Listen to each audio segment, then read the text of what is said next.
Well, hello. We're doing it again. Welcome back. Sorry for the video silence this week. Been caught up in a bunch of stuff. Got a lot of work done, but I also had a lot of family stuff going on, and it's hard to find the time to film. To digital sometimes. I'll get some videos up for you in the coming days, but I figured I owed you guys a check-in like this, and it also makes the algorithm not forget about me quite so quickly. Hope you're all doing well. Thanks for all the greetings to me and to each other. I like that people from all around the world get to hang out together and get a sense of each other. So, and even from St. Louis there, Greg. Hey, Spruce Creek Traders of Vox Geek in Southern Maine.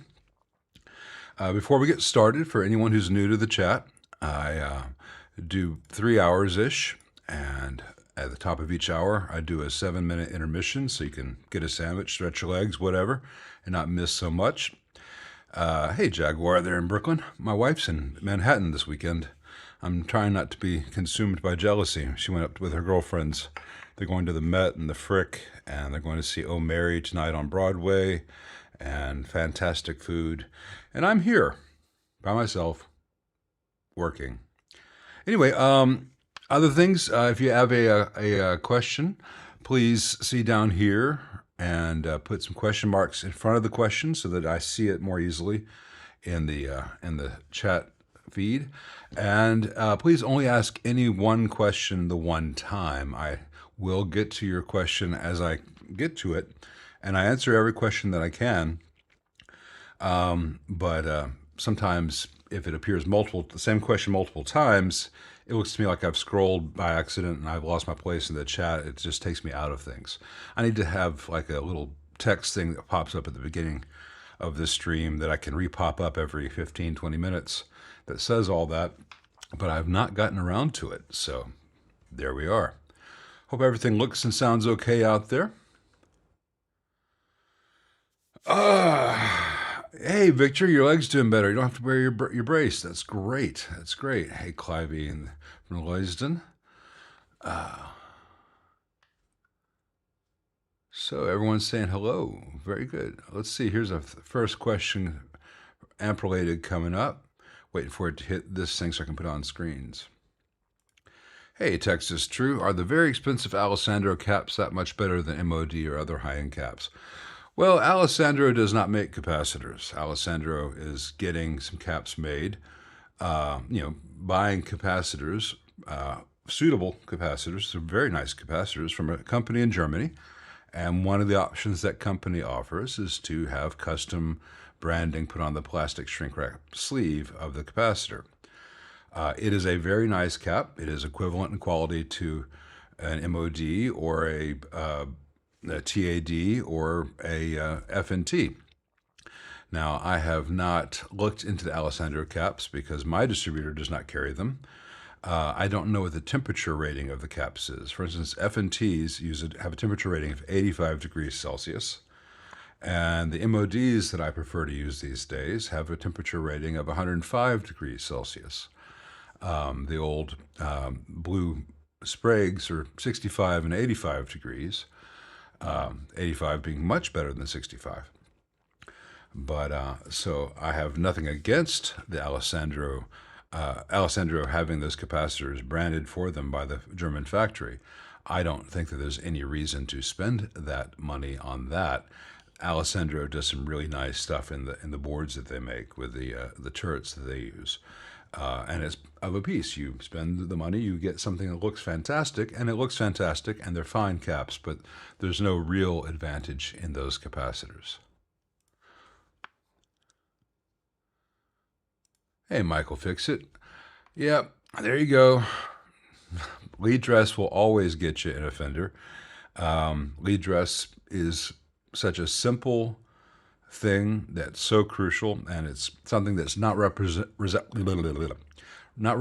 on any schematic. And if you go to a forum and you say, hey, my transformer is going thud, or I've got a hum, people are going to say, it's your transformers, it's your transformers. It's almost never a transformer.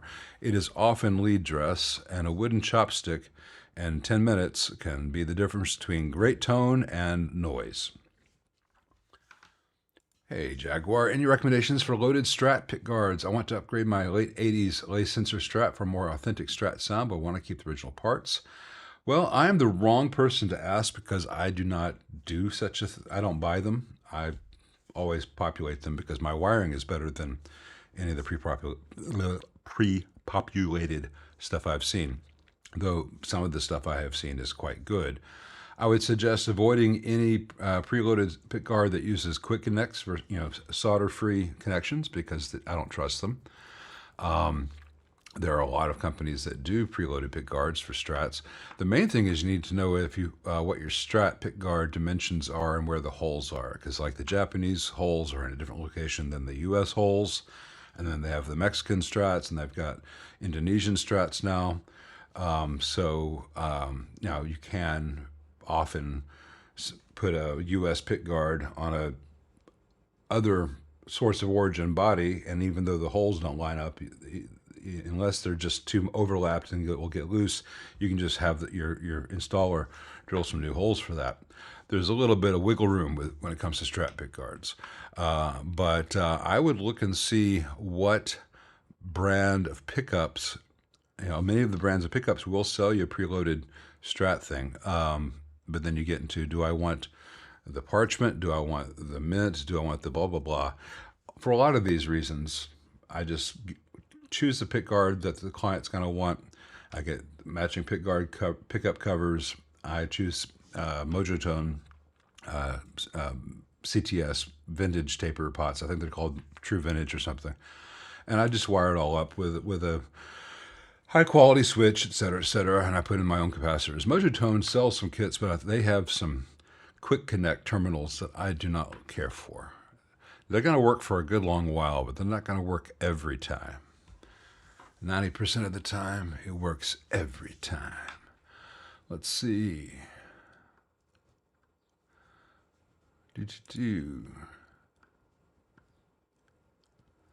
Yeah, that's the thing, Plump Weasel. Getting used Fender gear, you're not sticking it. You're sticking it to the man. I had a video up on that 54 5E3 Fender Deluxe, and someone said bad timing. I'm like, what Leo Fender was doing in the 50s and 60s has nothing to do with Fender trademark today, the LLC board members and all that stuff. So I have nothing but infinite respect for Don Randall and Leo and what they did. And that's a wholly separate, it's impossible to have two seemingly contradictory opinions at once. Modern Fender, see Rick Beato. If you want to get your opinions from a guy with white hair in the studio, he's already covered that. And I watched about 10 minutes of it. I'm like, yep, he's saying what I would say. So I don't need to say that. It's always a tempting thing when you're doing YouTube to say, oh, that's the hot topic. I should do a video on that. Or even worse, I could reply to some very popular channels saying I could do a video saying, Rick Beato doesn't know what he's talking about. And then, just to get the clicks. And then I could just say, I was totally kidding. I just wanted you to click on it. Rick's fine. But I don't have the energy even to do that.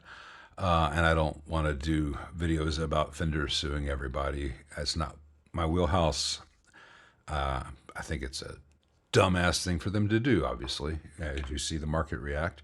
But, as I said in the stream before now, if they just made better guitars, which is kind of what Rick was saying. Hey, Albert Michael T., thank you very much. Hey, Mooney Dude. When diving into modeling amps, specifically ones about 5 to 10 years old, what is it about the Fender Mustang 3 V2 that seems to sound much better than most? Well, Mooney Dude, I cannot tell you because I have never used that amp. I have no experience with that amp. From a tech's perspective, I would advise people not get that amp because Fender keeps being the Lucy with the football for their owners with the modeling things that they put out. They'll put out a modeling amp and people will buy it, and then the new model comes out and the old one's discontinued and they no longer have parts for that discontinued amp. and that amp required a specific DSP card that only Fender had spec to their for them, that was programmed by them. And once that card dies, the amp doesn't work, and no one has that card anymore. I mean, you could probably find the manufacturer and see if they still have the specs that Fender ordered, and maybe even the programming, and have one made for a couple $100,000. But Fender doesn't support their older DSP stuff. You cannot get replacement parts unless you want to buy 10 of them to have stashes of donor parts. So I cannot tell you why if the Mustang 3 V2 sounds much better than most. I can tell you it will last much less time than most other modeling amps on the market. I had a Vox VT 120 for 20 years. Always sounded pretty damn good, and it was consistent, and it always worked. It had 3 really good sounds and then a bunch of awful sounds. And it wasn't particularly accurate as far as modeling goes, but for my needs at the time, it did the trick, especially since it had a 1 watt output setting when one of my kids came. So, let's see. Hey, Bill in St. Louis. Recently got a 77 Vibrolux reverb. Local shop recapped and reconed it.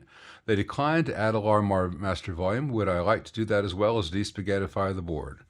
Well, I'd be glad to. I'm not sure why they declined to add a simple master volume, but shoot me an email and I'll look for it after the stream.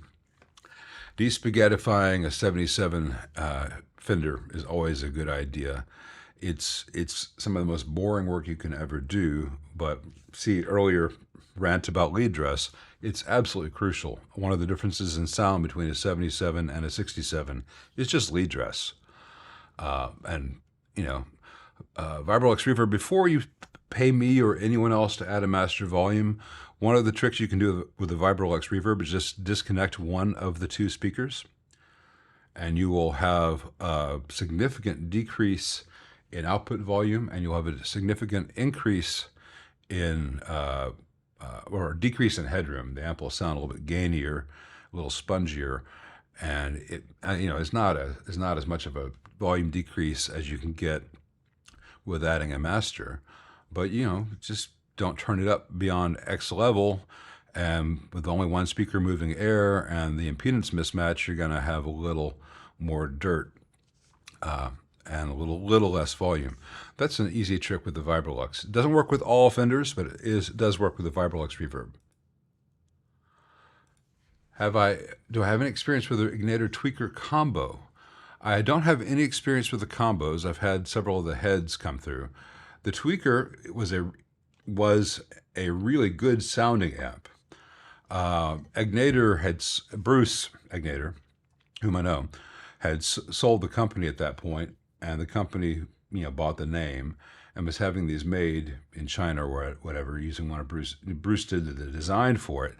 The trouble was the company, the factory, fudged the power transformer. It's really bad on the 40. I'm not sure if it applies to the 15 as much. I don't recall whether I've had it on the 15, but they're supposed to have a 100-volt tap for Japan and a 120-volt tap for the United States, and then 240 for Europe. And they fudged the spec, and the power transformers tend to die, and it's a very expensive replacement, which is sad because it's otherwise an excellent amp. In the last runs of that amp, they fixed the power transformer. So it depends on the year, but I can't tell you what serial number range the good ones start at. It's a nice sounding amp though. There are a lot of options besides Ignator, Rivera, and Koch, but I cannot tell you what you would like. I can tell you I've not had any bad Riveras or bad Kochs in. And the Ignators that were made by Bruce are just in a different tier than after he sold the company to BAD, Boutique Audio Distributors, or Boutique Amp Distributors.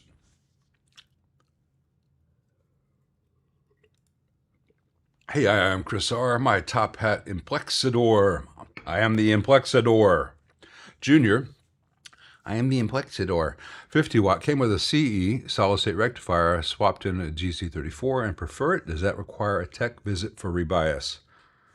It doesn't require it. You've decreased your plate voltage, so the tubes will probably be running a little bit cooler. You may want to have a tech just double check the bias. There's bias is not like, hey, this has to be exactly this or the world ends, or it has to be exactly this or the amp sounds bad. Safe bias is a range. And within the safe range, there's a range where the player is going to really like the sound. And depending on your playing style, that range may be here, here, or here, all within the safe range. So say that you were already in the safe range and you were here, and now your bias has gone to here. And you still like the sound, or you like the sound even better. You probably don't need to rebias, but it can't hurt to have a tech check it out. 90 degrees in Dover. I don't see how you guys are going to survive it. When we were in London, was it last year? Last August? Seems like forever ago. We were in London. It was 82 degrees in August, and everyone around us was saying, "Oh my God, I think I'm going to die. It's so hot." We'd come back. We'd gone there from 110 degrees. So we're like, this is awesome. This feels so good.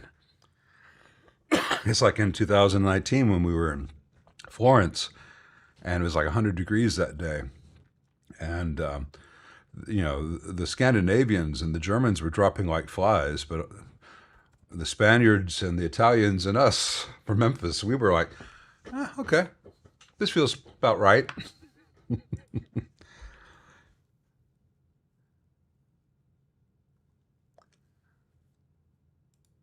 Thank you, Josh. We appreciate that. I'm trying to remember what photo I used for the thumbnail on this thing. I do not recall. Let's see. I know it's one of the recent ones I took. I just don't recall which one. Sorry, it's a little bit tricky to pull this thing up. There it is. Well, it's showing me the actual stream now. It's not showing me the thumbnail. I don't remember what thumbnail I used, but thank you. I remember going through like 3 or 4 options.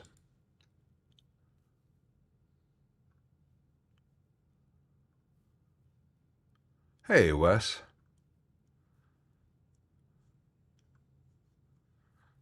You got a Unicord Stage 65. Hey, goody. It's got a clipping knob and it's cool, but it's dropping out. I'm thinking it might be the pot, but if it's not, any ideas? If it's dropping out when you use the knob, it's either a dirty pot, a defective pot, or possibly a bad solder joint. Now, those are the most likely causes. It could be something esoteric where something to do with the grid leak is messing up, depending on some other thing is being affected by the level of that pot. But usually, if there's a problem that's associated with the pot in general, or a certain o'clock position or o'clock range in a pot, it could be dirt on the wiper in that spot. It could be corrosion. Some pots just fail over time. They are mechanical devices, or it could be just a bad solder connection where the when the conditions are right, in this range, it's still, the next circuit is still biasing, but in this range, the next circuit is missing its bias because it's not having a good connection to ground. But those are the things to look at. It's probably something pretty inexpensive.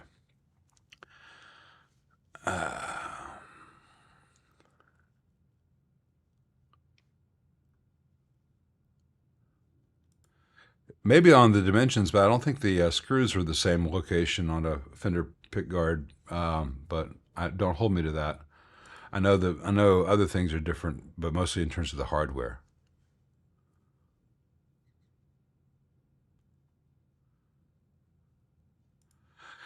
Hey, Clivey, how's my Kodak Gold experiment worked out? Well, I won't know on the roll that I started this morning, or last night rather, and continued this morning for another week or two. The previous roll, Well, I'll talk about photography at the end. When I get through the 3 hours of amp questions, I will talk about photography for those who are interested. But for some reason, that entire roll came out underexposed, and no other roll of film that I've shot has been anywhere close to underexposed. And I'm using a meter, and I'm using the stuff between my ears. I'm pretty good about it. But that entire roll came out way underdeveloped, like three stops underdeveloped. So I'm wondering if that was, I bought the film new, and I bought it from a reputable vendor. I'm wondering if that particular roll was defective, or whether it was out of date and was not. I didn't look at the date because it wasn't sold as expired, but it was like 2-3 stops underexposed, and so it looked like hell. Anyway, thank you, Dennis. Appreciate that. Very, very kind of you. I have never had my hands in a Bruno pony, and that sounds like such a strange thing to be saying. Um, I've never had my hands in any kind of pony or any kind of Bruno. Well, I'm not familiar with the amp at all, so sorry, Captain Behab.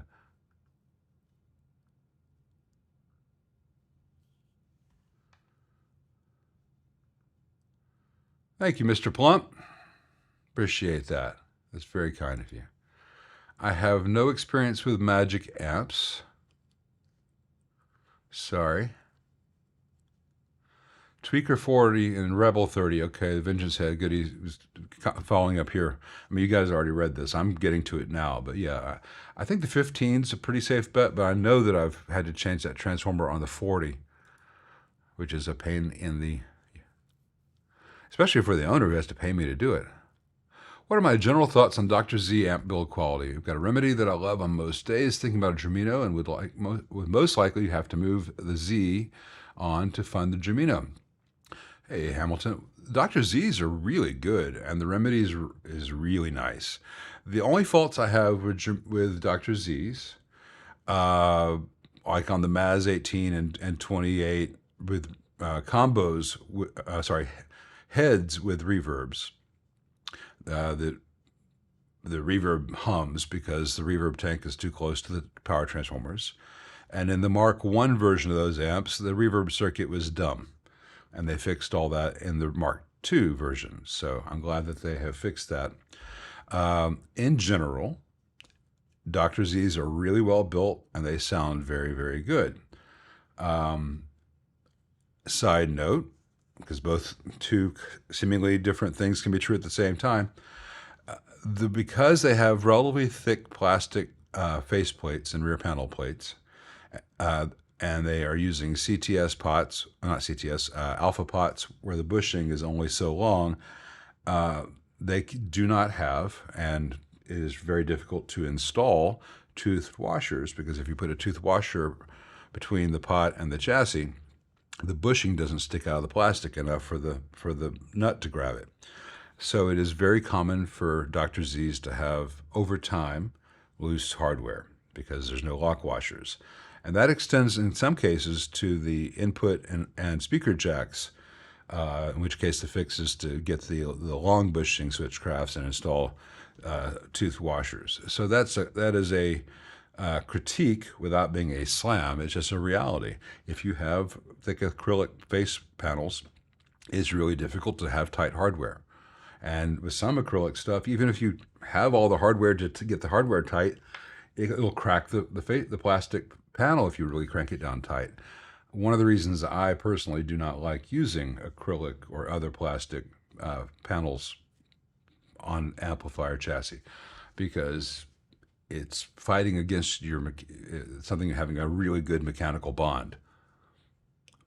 I would say that the Remedy is a really good sounding amp, and Germino's just next level in every way. Hey, Bill Avanda, will you go practice? Do I know of any solid-state tube hybrid amps that are any good? Hey, Harshit. Yeah, the Music Man amps from the 70s are great. Some of the PV hybrids from that same period, like the Deuce and the old Classic 50 can be very, very good. I don't know that many amp companies that continued doing the hybrid thing after that period. Top of my head, I cannot think of any. But sometimes you can get some of those things for good prices. Hey, Steve, thank you very much. I did not see a message on the 335, but I will check after this stream. I'll give you a call.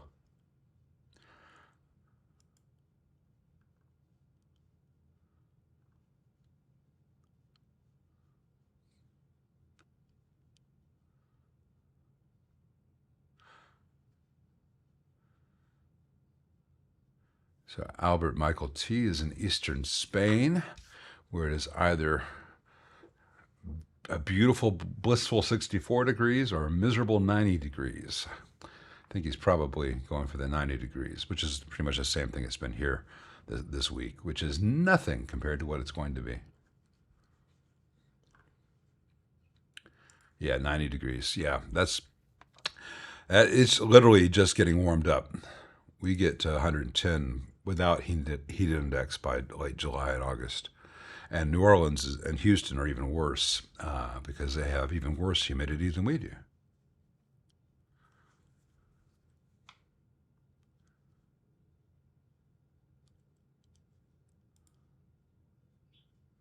Isterpuck.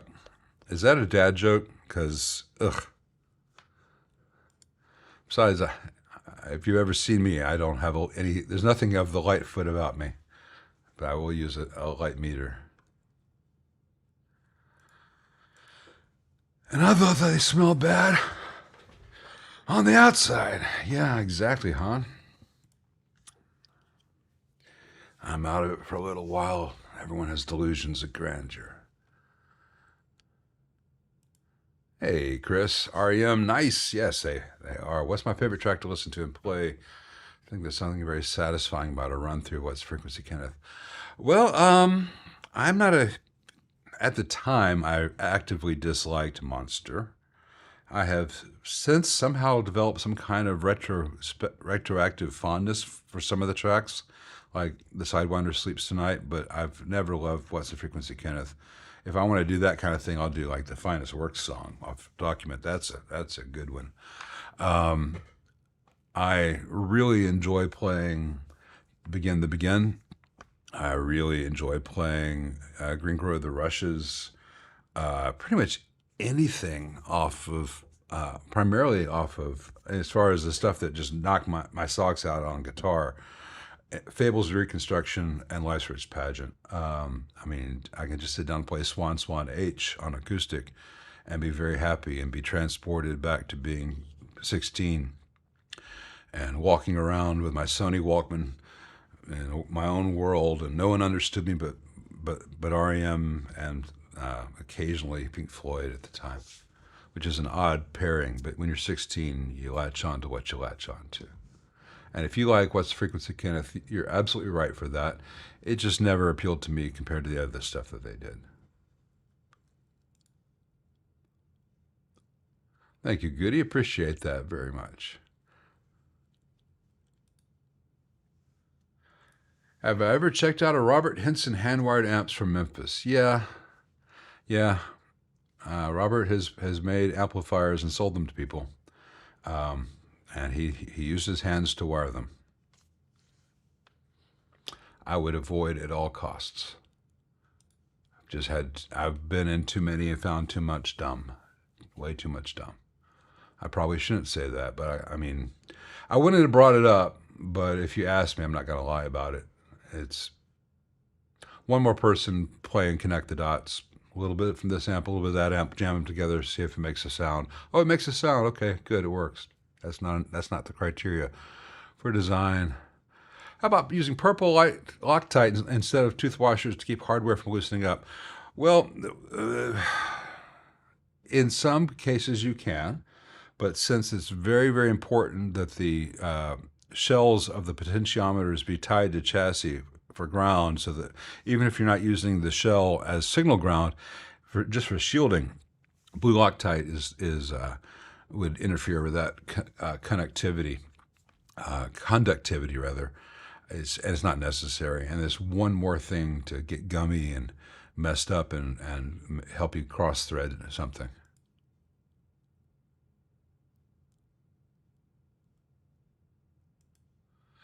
Hey, Chips Tips for Life. You're not.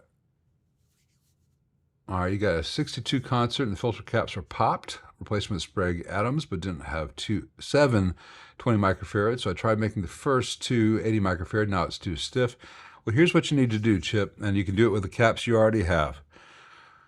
62 concert originally had 2 20 microfarad caps in parallel for the rectifier for the reservoir stage, and they were 600 volt caps.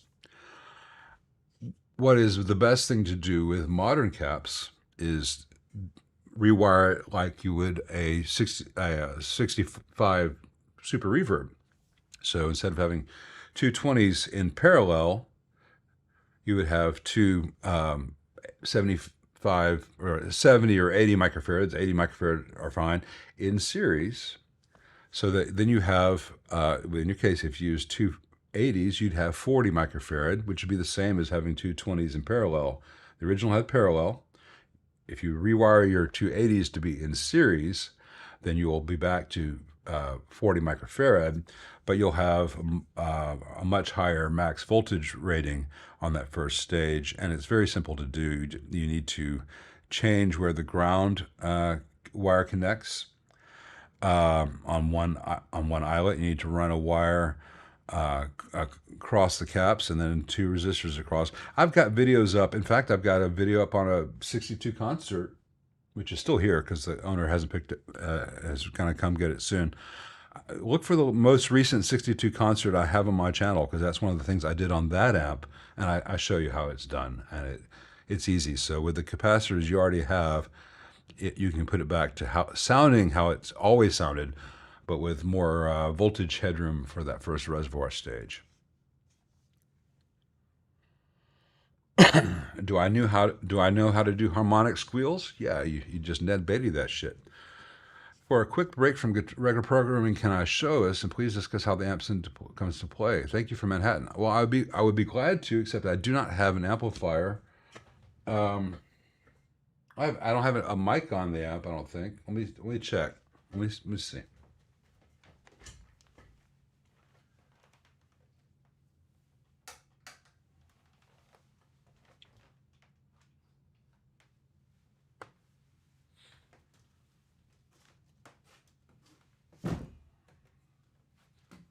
Just because you asked so nice.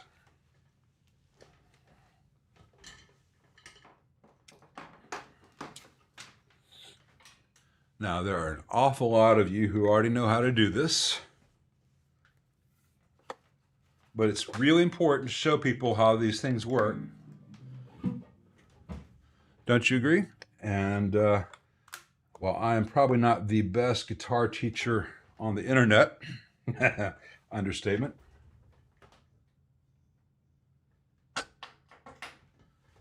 this I should be able to do. Let me turn on the mic. And just a second, I have to get the level on this thing.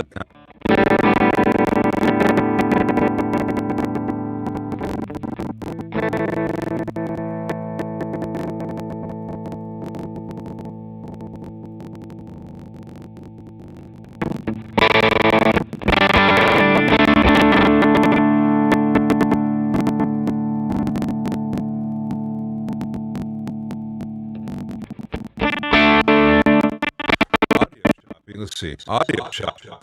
All right. Just a second. All right. Just a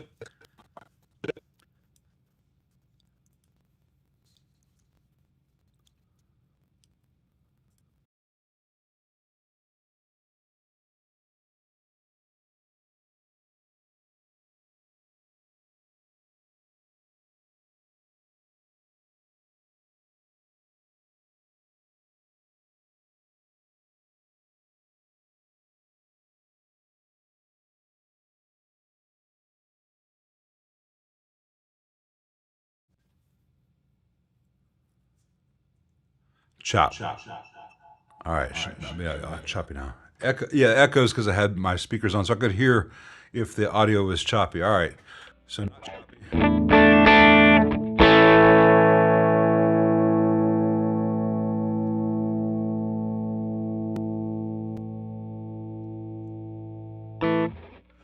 All right, so I'm going straight into that Uncle Larry on the bright input channel, and I've got the volume at like 8.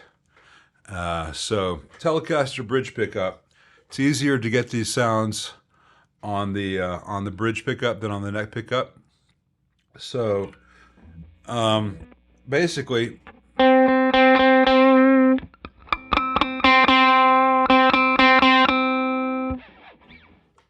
it's all in how you pick. And what I do is I have the pick. Normally I'd have the pick like that. Let me take you off the screen. Try to show this. If you have the pick like that for regular playing, and then you just kind of choke up on it so that just a little bit is coming out, and you want to brush the string with the edge of your thumb at the same time as you pick, and then it's where you do it. So that's without it.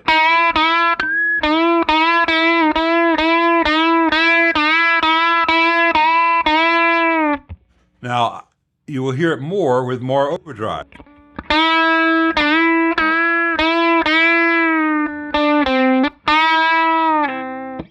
Now, if I turn on an overdrive pedal, that squeal would really jump out. But this is what I had set up. And just, you don't have to do the bend to do it. Just practice getting the sound.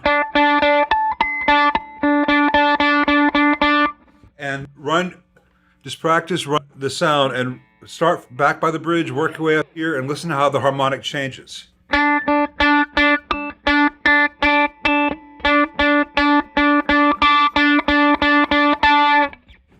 So there were like 3 different harmonics that were really strong there as I went around, and then they get weak again. And it's because I'm holding this thing up to show you, it's really hard for me to do it because I'm used to playing it here and it's kind of autopilot. But that's the basic thing, and just work on that. You know, it's one of the things we have to learn, and if I'm the guy who's able to help you find it, there it is. Yeah, there's like 3 or 4 sweet spots depending on the pickups and all that. You will hear it more with more overdrive.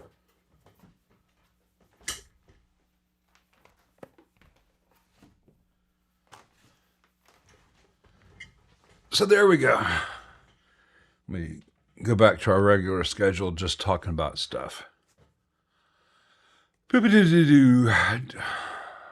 So I'm actually usually better at it than that, but the pick I grabbed is not my usual pick, and because that 5E3, the Uncle Larry, has got a 12AY in V1. It's not the gain monster it would have been if I had an AX7 in there. Anyway,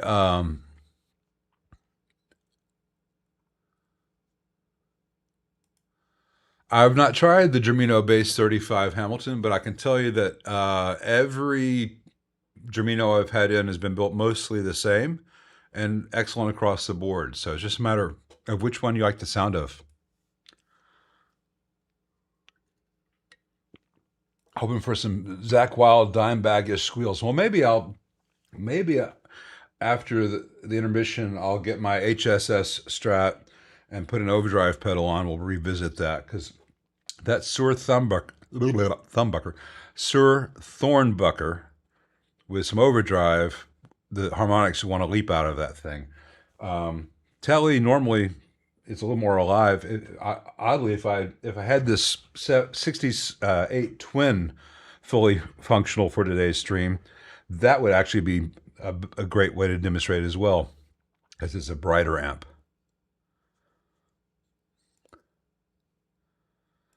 Hey, Darth Maximus, any speaker recommendations for a 65 Twin reissue? I need to upgrade. Well, a lot of them, and I've gone over an awful lot on the previous live streams. I have a lot of speaker comparisons on the channel, many times showing deluxe reverbs with different speakers, but what sounds good in a deluxe reverb, sounds good in a twin as well. This is what I like, and this is what you like. The one thing I can tell you is if your twin's got the stock C12Ks by Jensen or the stock Eminence made as custom, especially for Fender, almost any speaker is going to sound better than those. So check out look for the speaker comparison videos. It might be all under gear reviews on the channel. I've got like 6 of them that I've done. The most recent ones were with tweeds, which are a very different thing.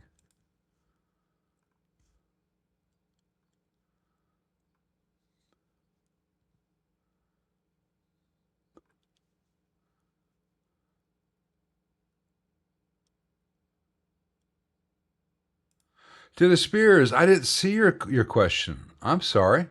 You want to bring me your app? Well, please acknowledge more than I just get my number from Brian and text me, and I'll call you after the stream today, Dennis. I'm sorry, I didn't see the question. Let's see. I see tokenized steamer bribe for appointment, but I don't see a question before that, Dennis. Sorry. I mean, I'm scrolling up all the way to the beginning and I'm not seeing it. So let me go back to where we are. I don't know whether it wasn't a question mark thing, but anyway, I'm not trying to just take money. There are other people who will do that better than I am. So, and I missed one from Jason. Thank you very much. What would I say are the best under 2000? I thought about doing a video on this last night. I thought I should do a video where I say, hey, about 3 years ago, I did best amps under 500, best amps under 1,000. Well, let's revisit that concept. First of all, it'd be really easy for me to just do best amps under blah, blah, blah, best amps for this, best amps for that, and just pump those videos out because they did really well, many hundreds of thousands of views, many more views than anything else on my channel. But then I'd be like creating content that I think people would like for that sake. Because the next thing I would need to say is, out of the amps under $500 video and amps under $1,000 video, the Marshall DSL series that I recommended at the time has subsequently, I've learned that the glue becomes conductive, so I can't recommend those anymore. And the other thing is that there are so many amps once you get to $1,000 to $2,000 that it would be exhaustive for me to say, hey, these are all the amps you could get. Should I just focus on these are the amps you should avoid at all costs? And so the amps under $2,000 video would be like, new or used, here are the following 7 to 10 companies, buy anything that they make, and that's the best amps under $2,000. And then try to make sure that all the possibly good amp companies out there, that could be a used car, a Top Hat, P2P amps. I mean, there are a lot of good stuff out there. You know, the stuff I mention all the time, the Surs, the Friedmans, Dr. Z certainly, and let people sort out used versus new prices.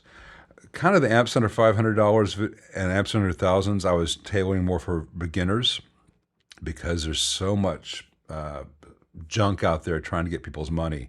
Hey, it'll do everything but paint your house, only $350. You know, well, a lot of big promises with no delivery. By the time you're going to spend over $1,000, certainly closer to $2,000, I think most people would do a lot more research to just seeing my video. But I didn't want to just keep that series going for the sake of getting those clicks or anything, because it was really difficult to put those together. And certainly I started to do the amps under $2,000 video about a month after I finished amps under $2,000, and then the prices kept changing because then we went to COVID, and the amp that was $1,000 was now unobtainium or $3,000. So it's hard to keep up with the market these days. And now we've got tariffs and all kinds of stuff and inflation in general.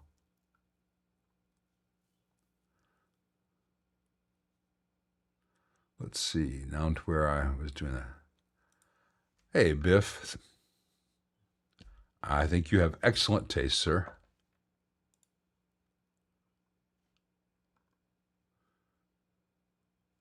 Have I had any experience with Jackson Ampworks? I used to know the guy who does Jackson Ampworks. I'm trying to remember his name. He was a pilot, and the amps were his side interest. He's a really nice guy. Brian something? I don't remember. Anyway, I have not been inside one. I have seen photos of the insides of them, and they look beautiful, but I've not had one in myself. But he was a really good, knowledgeable guy.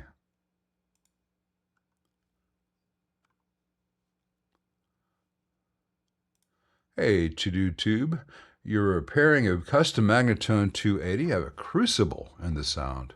Huh. Can the varistors be fine by introducing noise, or is it more sensible to think first about the old carbon resistors? Always suspect old electrolytic capacitors first, and carbon composites second, and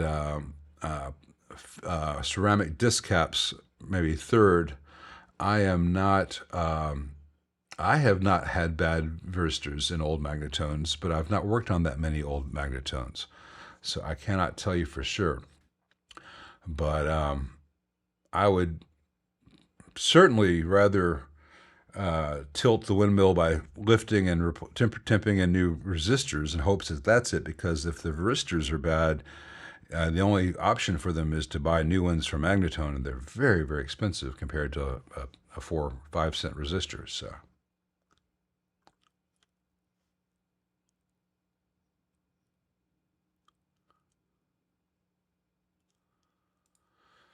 I'm glad you heard me squealing. I have gotten better harmonic squeals than that, and I'll do so. I think I will plug in a pedal and a sillier guitar for after the next during the intermission. We'll get all that going. We'll squeal together.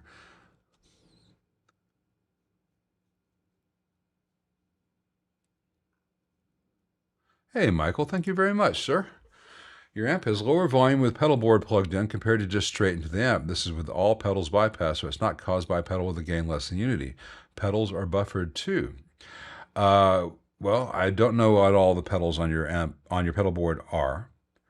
You may have a defective cable along the way, and the real answer, and it's a pain in the butt, especially if it's a pedal board where everything is just perfectly laid out and everything's cable tied together.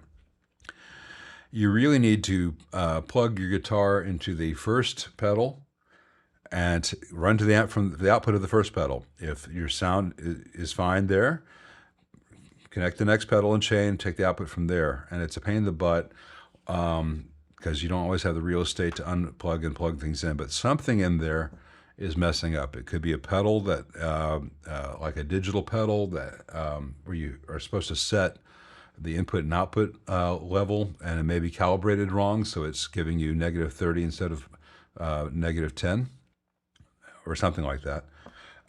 It could be a defective cable, a patch cable. Anyone out there using those cheap little molded plug patch cables, throw them away now. Learn how to solder, buy right angle plugs and good wire. And it sounds like I'm being an old man shouting at clouds, but if you learn how to solder, it'll take you a weekend. And the first cables you make will be awful.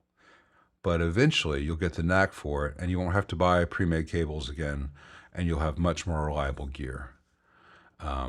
It's very expensive having a guy like me solder together a pedal board for you, but all the solderless stuff that they promise you, it makes false promises that don't hold up. And I've got a whole bunch of George L's here I use from time to time, but I would not trust them for a tour. And all the molded plastic plug cables on the market are absolute garbage. Thank you, Cat's Music Journey. Now, you told me your name last week, and I made a note to remember it, and now I can't remember it. It was something related to Cat. Anyway, if you tell me again, I want to remember your name. I like to know people's. I like to know people's names. I'll call you Cats if you prefer. For instance, Brandon here. Hey, Brandon, Sun Tzu Bean. Dennis Spears. Well, I'm not. Let me work on your app before I help myself to your money. But yeah, Dennis Spears. All right, let's see if I have you in here. I think I probably do. Just 1 second. I'm checking my contacts. So, clients.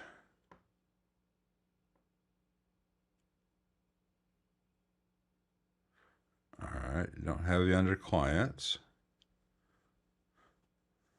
Let's go to a second. All contacts, search.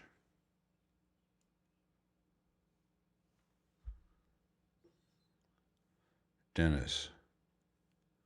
Oh, there you go. Clients, Dennis Spears, Super Reverb. All right, gotcha. All right.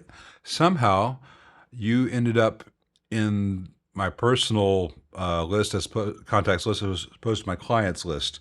When I looked for you under clients, I didn't see you. But I've got you in here, and I will call you after this. Catalan, that's right, like Catalan bread. Or,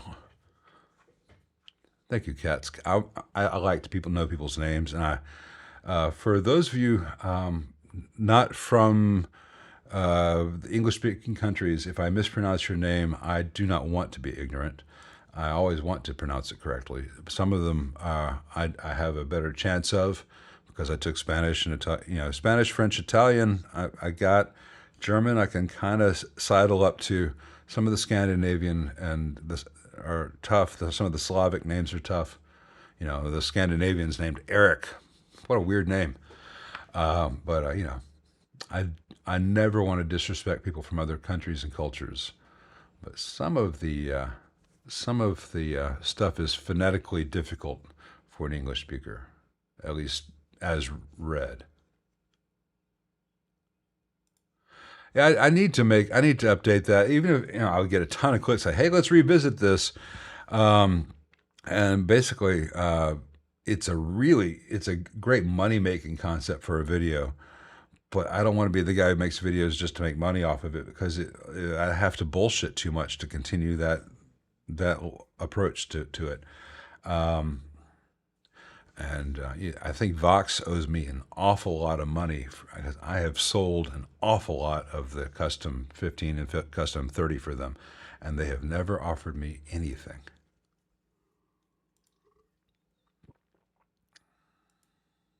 Will I ever do a video showing how transformers or tubes are made? Well, no. Tubes are made in China, Slovakia, or is it Slovenia? I apologize. I can tell. I know they're different places. I can even point to them on the map. I think Slovakia and Russia. And I'm not going to be going to Russia anytime soon. And if I make it to China or Slovakia or Slovenia, I'll have better things to do than visit tube factories. As far as transformers, I don't want to go visit a transformer winding factory. I don't imagine it'd be a very interesting video. Would not be something that I would watch, but it's not something that I would take the time to produce. It's interesting to me that you can't go to Hammond's website or Habor's website or wherever Pacific and see how they're making the donuts.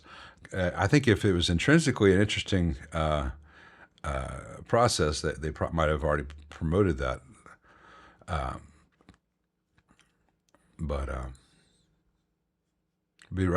rather show you how donuts are made.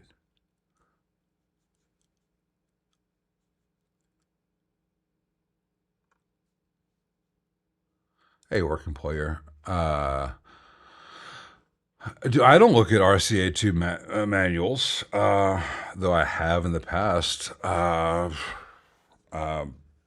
Westinghouse had some good stuff because the old tube manuals would show how to build a typical circuit using them. But a lot of that was more hi-fi and less of interest to us for musical instrument amplifiers, as they have evolved to be.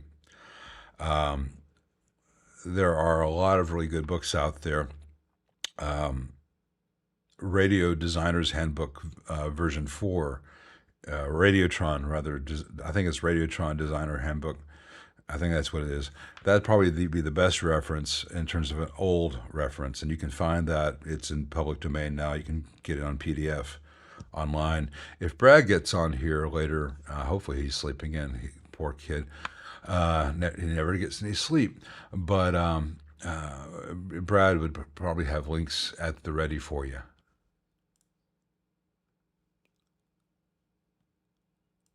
Well, Dennis, I am sorry. I will get it.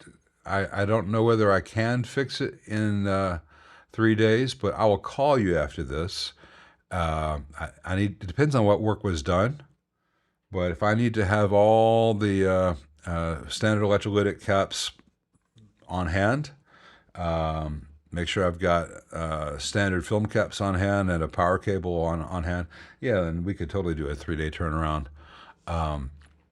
But if he doesn't need a transformer or something. But yeah, we'll talk.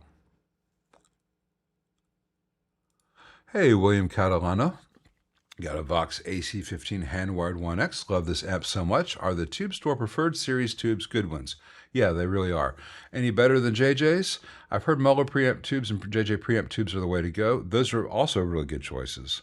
The Tube Store branded Preferred Series are tubes that they're getting from Chinese manufacturers and Russian manufacturers. And some of their EL84s are really 7189, or their 7189s are Soviet era surplus tubes, which are higher voltage, higher current rated versions of an EL84.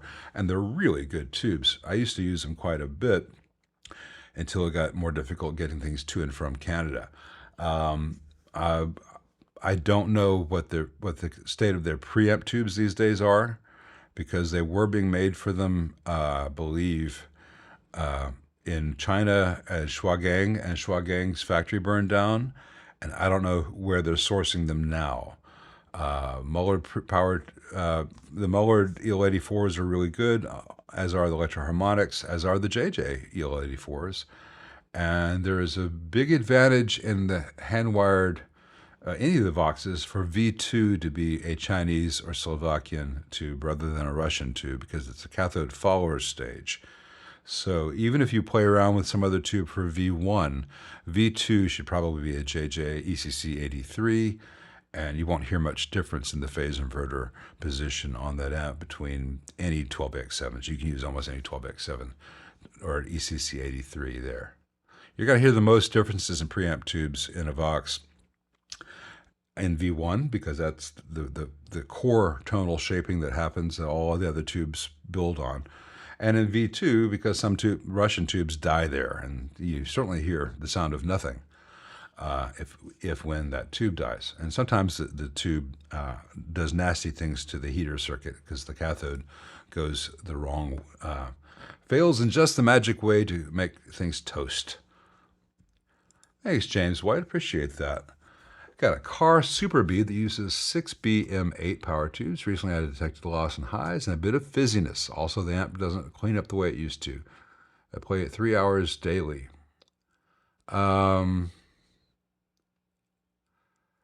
It's very likely that one of your power tubes is failing, and you will have a decline. You're going to lose a lot of volume.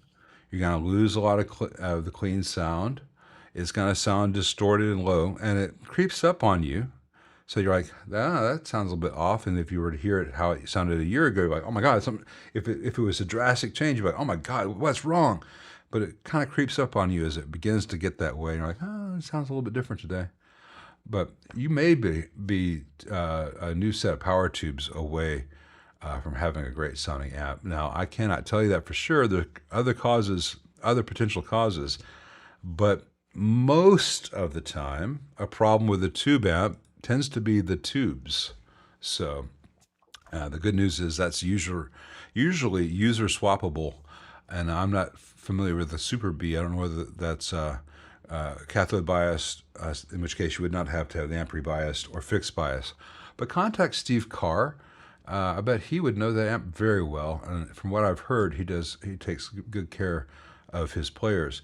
We are at the top of the first hour.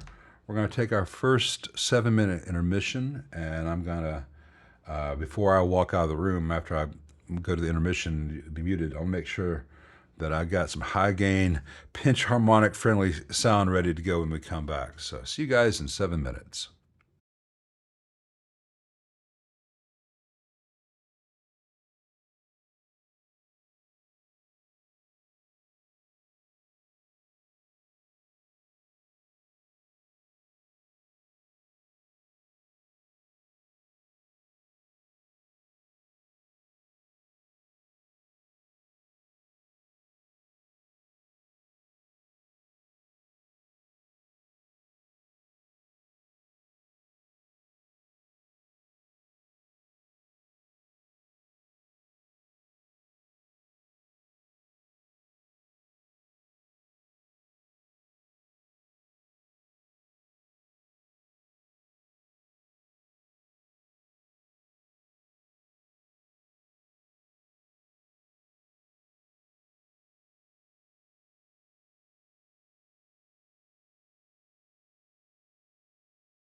As far as Slovenia versus Slovakia goes, they weren't on the maps that I learned in high school. So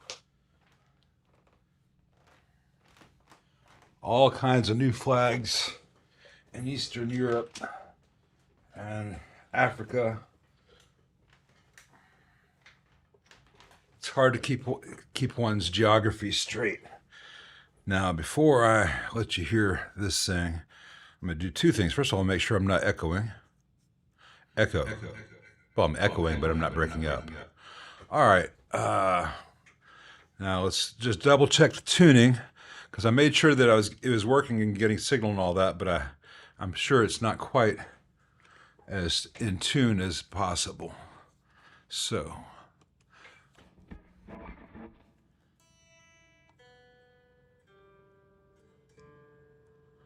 Wow, it's actually really close. This thing's been hanging on the wall for 6 weeks. It's practically in perfect tune. Anyway, the reason I chose this bad boy is for harmonic pinch squeals. That Suhr Thornbucker does the job. It does not say Fender. Anyway,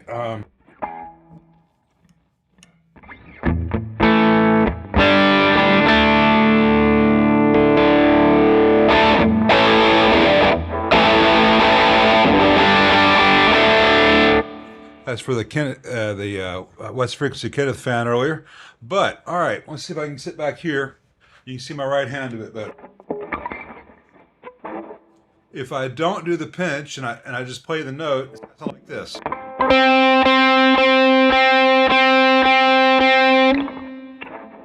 But if I choke up on it like we're talking,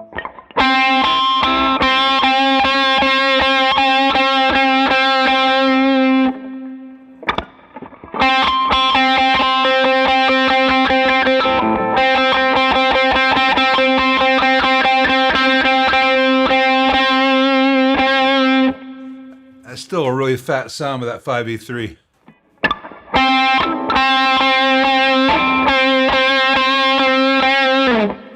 Anyway, that's how you do it.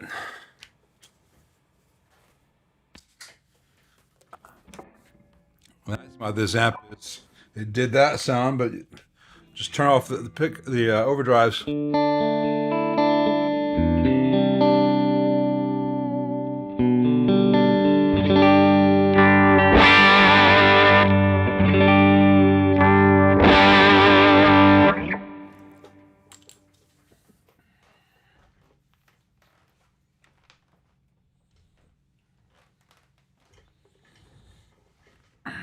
See Billy Gibbons for much, much more.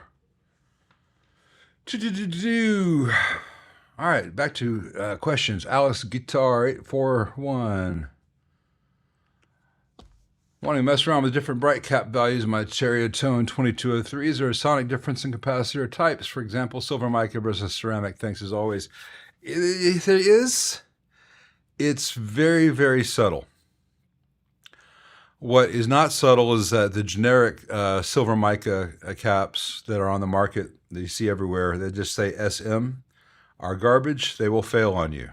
Don't mess with them. So then the thing becomes, is there any difference between silver mica, real silver micas, which are going to be like $3 to $7 each, versus a really high quality 1 kilovolt Vishay ceramic cap, which may be $1? Very subtle differences, and I tend to prefer the sound of the ceramic. Other people prefer the sound of the good quality silver mica. Certainly, the old Fenders and the old Marshalls did not have silver micas; they had ceramics. So, I would say find a series of caps. I like the 562R series from Vishay of 1 kilovolt ceramic disc caps that they carry at Mauser and DigiKey.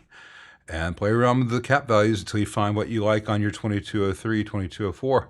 But I would avoid the ones that just say SM.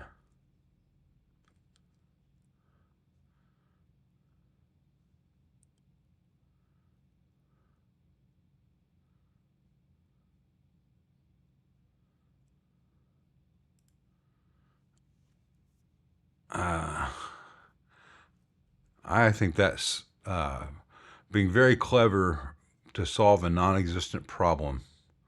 Um, but I don't think an inductor. In my experience, inductor is one of the things that fail. As soon as an inductor is in the signal path on the speaker side, they fail. I've had too many Eden World Traveler series, etc., to trust them. But it can be done well, and I'm not slamming barefaced. But there are lots of great sounding cabs that just have speakers. So I keep it simple. Stupid is more than just a principle. I think they're talking directly to and about me.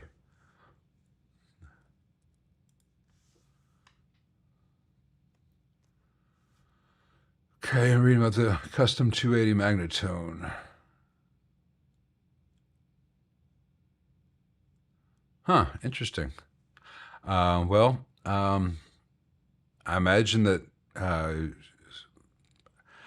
I don't know that circuit very well. If it's like other magnetones of the era, it could just be a matter of a bad ground connection somewhere, because if that's one of the ones maybe with tag board, there's terminal strips everywhere, with the terminal strip connections to chassis being used for chassis ground and riveted in place, like a lot of them are.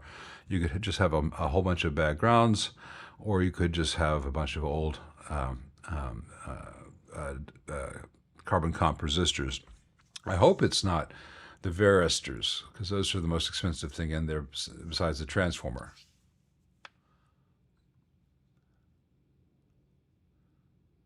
Let's see.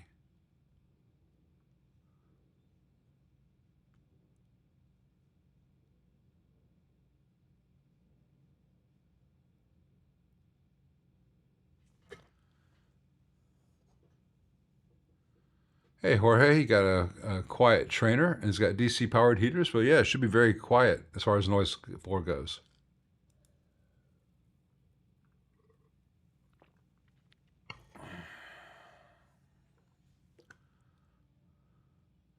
Hey, Kurt Barnes, where are metal films not recommended to be used in my 74 twin reverb when I replace resistors? And what is my carbon film preference when ordering from parts suppliers?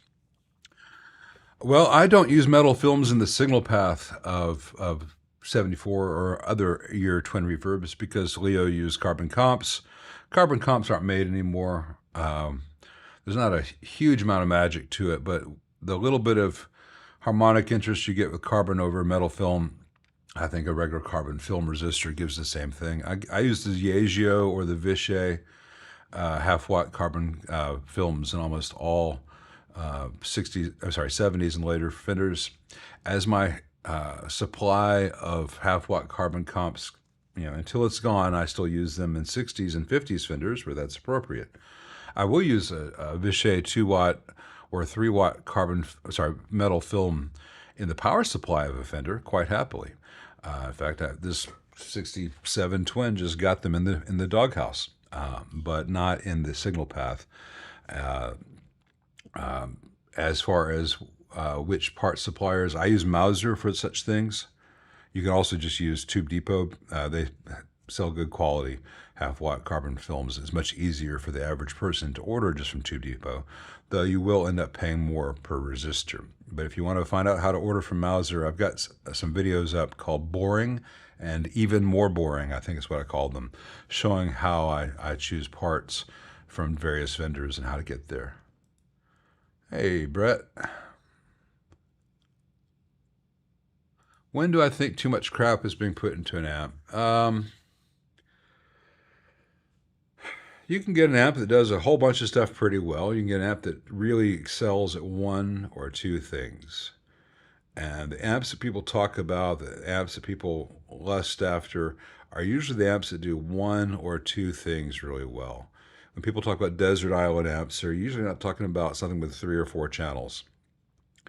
Now, there are occasional exceptions to that. There are some very good sounding true multiple channel amps, like the CAE Custom 100 that Sir used to build, that I think is morphed into the PT 100 now.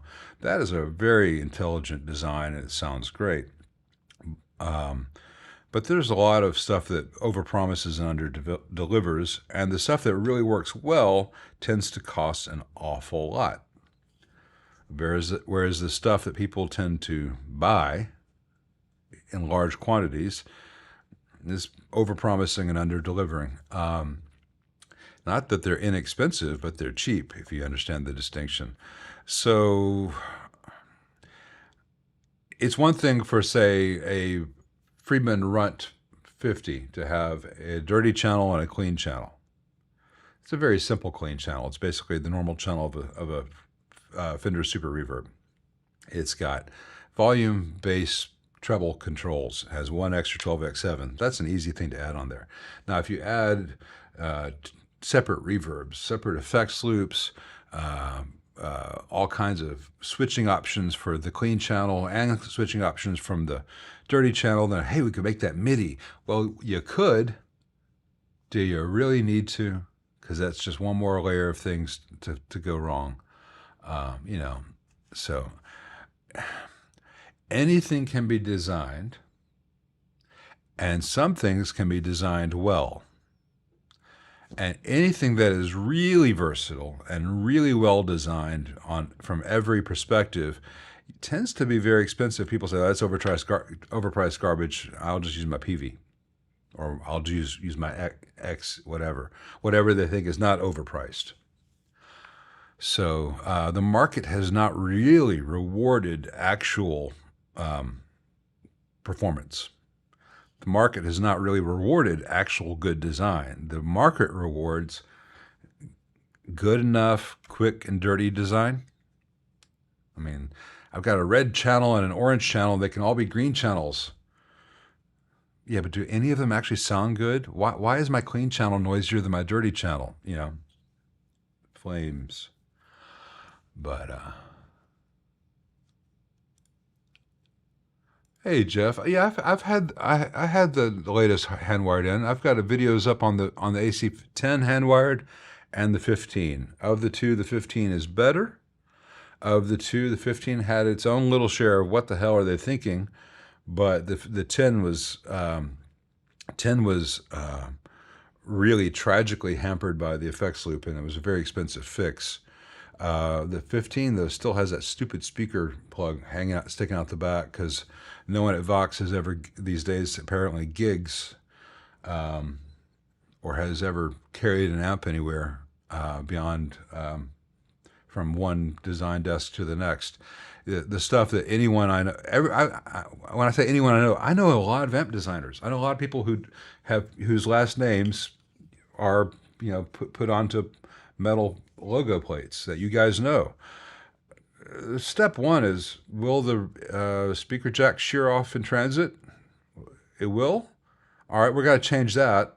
And Vox never had that thought process. So I'm not that impressed with them. They are pretty if you like smooth Tolex Voxes. I'll let you guys sort out the various brads out there. Thank you, Hamilton. Appreciate that. Carving some table legs. Nice. Regarding features, at some point you have to recognize the limitations of tube technology and get into digital, no? Well, I've said before, what's your goal? Is your goal to have one app that does everything pretty well? In which case digital can have a real appeal. But again, are we talking HX Stomp into a cheap Line 6 powered cab? Or are we talking a fractal system into high quality, full frequency monitors? There are different ways to do it. Are we just talking a Katana? And for some people, the Katana is the answer because of budget and what the needs of the gig are. If you're playing with your worship band and everyone's on in-ears and we're just taking the direct out and no one really cares about the sound being ideal, it just needs to be nice, then there's nothing wrong with that. But if you want to go on a world tour and have every sound off your album available, you may be looking at some combination of, look at Def Leppard. They're using a combination of the Marshall rack preamps with MIDI and the Fractal FX3s. That's a very expensive rig, and because they're on tour, they're going to have duplicates of each one. They don't have backups to the backups. So, anything can be done, and there's nothing wrong with digital being part of your tool set. But I don't think that digital points out a limitation to tubes so much as a simplification for pragmatism over perfection. Should I trademark that one?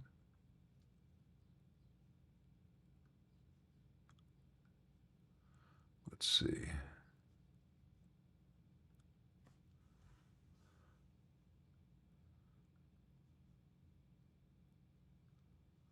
Let's see. Getting past the Brad discussions and the katana constructions.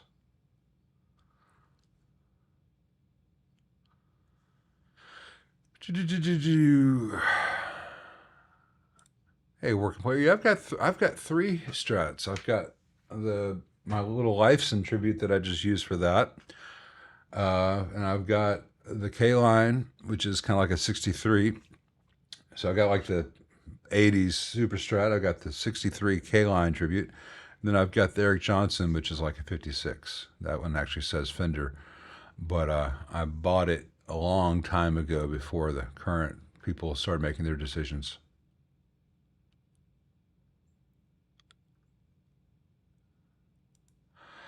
Hey, Joachim. I love that. I love my 335, the 63 reissue. Mine's the Memphis historic, not the current custom shop historic. But I have played many 335 which are dogs. Now, most of the stuff that the Memphis historic shop was putting out with that line of 63 Memphis, everyone I've played has been good, or one set up away from being really good.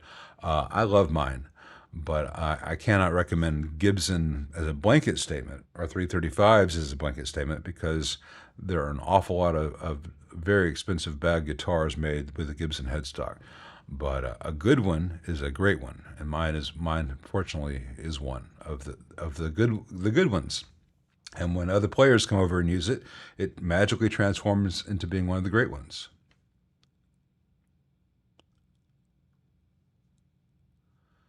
What is my favorite guitar and who is my favorite guitarist? I don't know, man. I don't know if I ever have. I have a favorite guitar for me. My favorite guitar, if I could only keep one, might be my old Gibson Southern Jumbo, which is from 99 or 2000, I think. It's from the Bozeman plant. That's the one I've played the most. Uh, I mean, that's not the only guitar I want in the world. I can't do any of the other stuff on that. But if someone put a gun to my head, you can only have one guitar, that's the one I'd keep, because that's the one that I don't associate with work, that doesn't point out my limitations constantly, and doesn't need anything else to make sound. It is on itself. I don't know if it's my favorite guitar that's ever existed, but it's, in terms of the best guitar in the world, it is my favorite guitar. Who is my favorite guitarist?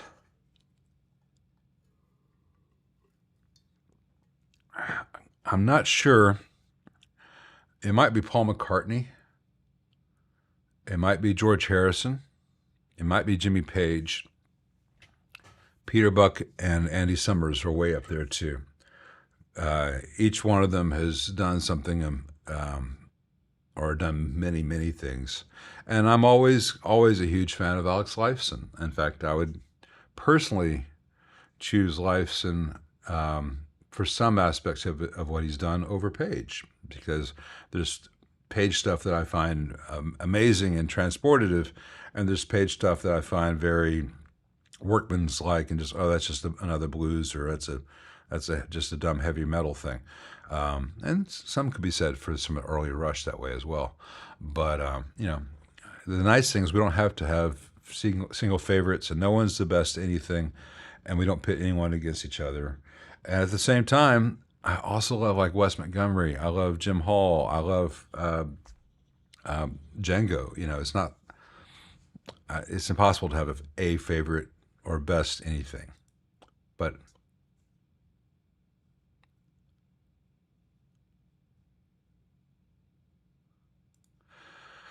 There you go. Cool. I knew it would work fine. It's just I don't think that the Crossline is the best sounding option for a 5F6A. Yeah, Roy Clark was a monster, Goody. You know, if people of our generation only knew Roy Clark and Buck from Hee Haw, you know, at least Roy got to shine on guitar and banjo on Hee Haw occasionally. He wasn't just being the comedy guy. But you know, Buck Owens was just pretty much being comedy on Hee Haw, and you don't realize just from that what a great songwriter he was.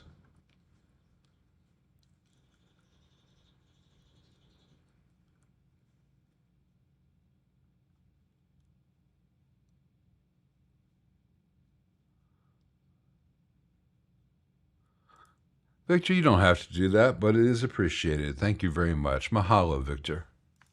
Hey, board chords, would it be possible to hit me up for a grounding scheme advice on this Mojo Tone 2204 build? You've watched my video, but want to check on your plan before you dive in. Money is just to keep me in coffee. Yeah, shoot me an email, info@sonicaudio.com, and I'll look for it after the chat. Maybe we can talk. I don't know what I can tell you that's not in the video, but we can try. I'm always reticent to put out too many videos like that because I figure anyone who's qualified to work on the amp should get all they need from that video. Anyone who still has a bunch of questions, and I'm not singling you out, maybe should not be making any changes or working in an amplifier yet. It's a tricky thing. I want to help everyone, but sometimes it's good if someone realizes, no, that's not something I should do, or at least that's not something I'm ready to do yet. This is not like this is not like other things in life where everyone has equal shot to shine. You know, if you play basketball for the first time and you're bad at basketball, everyone's bad at basketball for the first time, but no one gets killed. If your golf game sucks for the first year, that's pretty normal. No one dies. If you suck at amplifying, if you suck at amplifiers, you can kill yourself, or oops, it caught on fire, I don't have an amplifier anymore, and I'm broke forever. Now, golf can do the same thing as far as the broke forever thing, but you know, what I do and what I put out on the internet are much more dangerous than people think.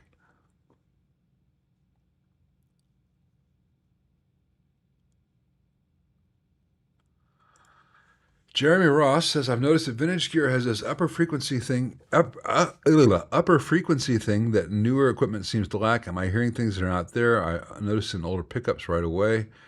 I have played new things which are great. I have played old things which suck. I have played lots of new things which suck and old things which are great. I don't think that the age or the year is always the difference. Are you talking about amps or guitars? Because I don't think like older pickups typically are wound less hot. They have fewer winds on them, so they're going to be brighter in sound. But I don't think that the world forgot how to do X, Y, or Z in 1970. I would need something more specific than an upper frequency thing. But, you know, I have played many pre-CBS and early CBS Strats, and the Kenman K-line pickups, not Kenman, sorry, the K-line pickups sound like they come from a 63 Strat. You know, and I have personally taken modern reissue Fenders, Princeton's, Deluxes, Twins, made a few changes to very few components, and changed out for a suitable speaker and put it right next to an original from 1966. And do they sound the same? No. Can someone listening tell the difference? No. I mean, you hear that one's got a little more of this one's got a little more of that. The same thing would be true if I had 10 66 Deluxe reverbs next to each other. You would know that they're different. You wouldn't say, oh, that's the new one that's been modded, or that's the 66, if the speakers are of comparable quality with comparable playing time.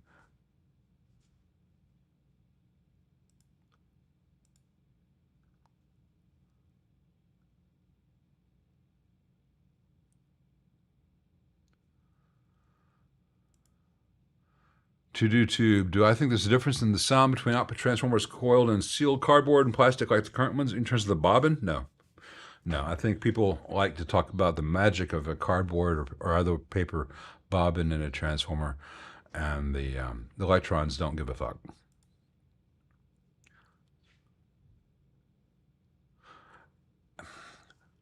Possible exception. If you're winding transformers on a cardboard or paper bobbin and the bobbin becomes misformed so that the distribution of the wire is affected so that you are not wrapping a nice even coil, then yeah, it'll sound different. But it's because the coil ends up in a different shape with different number of winds or a different distribution of winds throughout its length, if you think about it from that perspective, than one that was done on a rigid, consistent bobbin with a modern winder. Now, as to whether you like the sound of the paper or the plastic bobbin more at that point, you might say, hey, I like what this output transformer does with the one that has a paper bobbin. The trouble is, if you have a paper bobbin that's getting malformed while the winds are happening, you could play 100 off the line and they'd all sound different. Whereas if you're doing this with a modern winding machine on a plastic bobbin, you play 99 of them, they sound 99. All of them sound the same because you can have consistency. You can say, this is the design spec, and this is what they're all going to sound like. So, because remember, you could get the one that sounds like magic on the paper bobbin, and then the next 30 in a row are duds, and each one of those duds costs as much as the good sounding one. Do I consider the BE100 Deluxe one of the well-designed, more complicated amps? Yeah, it's a very good sounding, very well-designed amp.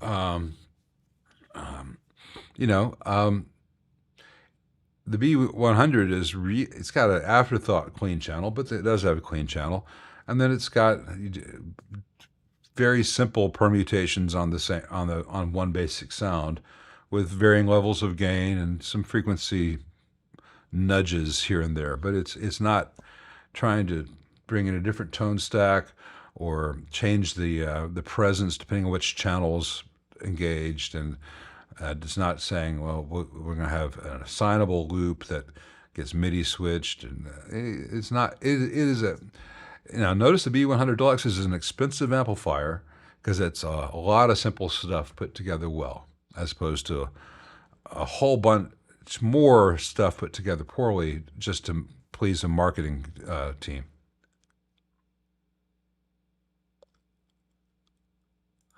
What are my thoughts on the PRS Sonzera 20, the DGT15, and the HDRX 20? The Sonzera is not good at all. The DGT15 should be awesome. I've not tried one myself, but I've had the DGT30 in, and it's the best amp that PRS makes. And I have not had the HDRX 20 in, but I've seen photos, and it seems to be very well built. That's all I can say.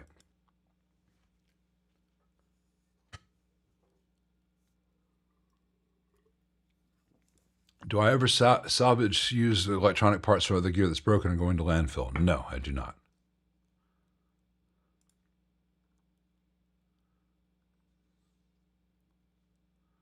Plump Weasel says the audience will not notice the sonic difference between digital and analog. It depends on a lot of factors. I have played on these streams the HX Stomp with a deluxe reverb model, the Tonex with a deluxe reverb model, and many different deluxe reverbs. And I don't think anyone out there could tell what was different, which I was playing through. I know for a fact that if I had, say, a 50-watt Marshall lead here, or if I had a cranked AC30, so the speakers and the pickup were interacting, you would hear a very big difference out there compared to a model of those, because there would not be the physical interaction between pickups and speakers. And those of you who've played a long while would say, okay, that sounds like modeling. It sounds like a good model, but it sounds like a model. Or okay, he's in a room, he's in the room with the cab, and everything's alive and talking to each other and reacting. And that's the thing that digital still can't do. And maybe if you, Maybe if you stand with your pickups a foot away from it in a cranked NS10, you could replicate that a little bit, but most people are not getting that interaction. Will removing the push-pull boost feature from the circuit on my twin reverb help clean up the basic reverb sound? Looking for better reverb clarity. Yeah, I'm glad you already did the cathode mod. Yeah, the reverb circuit being used as a boost is overcomplicated nonsense, and it's pretty easy if you're clever to put it back to the non-boosted version of the reverb circuit. It just sounds better, fewer parts, fewer things for the signal to go through.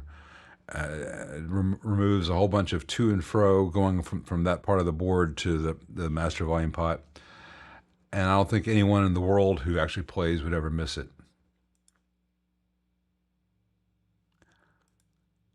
I mean, Jeff Beck was phenomenal. Jeff Beck did not write songs, though.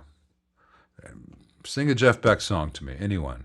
Now, I'm not talking about the Yardbird stuff that he played solos on. Sing me a Jeff Beck song, which I don't understand. He brilliant player. Loved his touch. Loved listening to him play. His sense of humor about it. I don't know. He never paired up with anyone. I like Julian Lage. His playing is very pretty, but flip side of that, it doesn't have any emotional weight for me. Elliott Smith guts me. But at the same time, I recognize that an awful lot of Elliott's songs kind of sound the same. But they all sound beautiful in that way. But, that's kind of like saying all of Edgar Allan Poe's stories kind of feel the same. I think there's probably a little parallel with Eliot and Poe.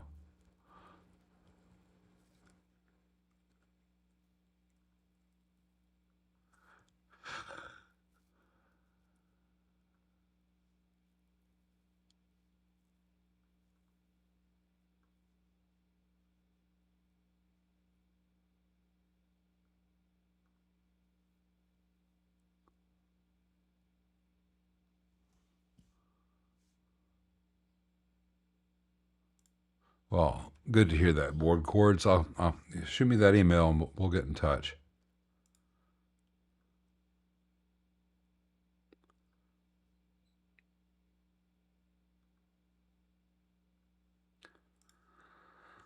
Oh, yeah? Well, I'm doing Constipated Duck, so there you go.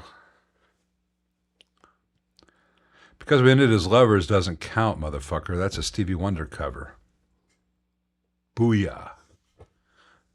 How long has it been since anyone here has been booyah'd?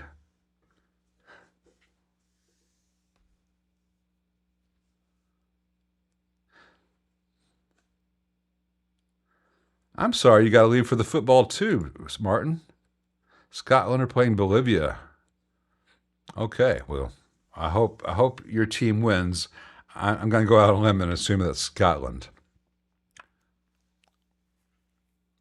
We're actually up current on the chat as far as questions goes. That's weird. Usually I'm like an hour behind by now.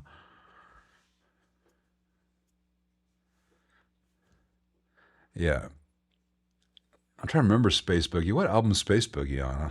I remember I've pretty much Blow by Blow and Wire, Live Wire or whatever, Wired, there and back. Okay, I don't know that one. Yeah, you can't do Because We Ended as Lovers or Superstition. I liked the Jeff Beck group a lot because there were songs, and Rod Stewart had not discovered cocaine yet, and not quite as much plaid. Man, I don't know what happened to that guy. Every Picture Tells a Story is such a great album, and after that, it's like, oh my God, him and Mick Jagger.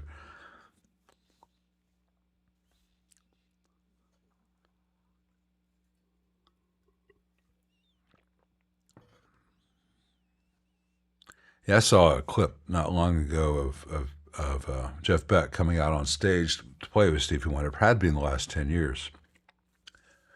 And they did Superstition, which is kind of disappointing because that's like the song they always play.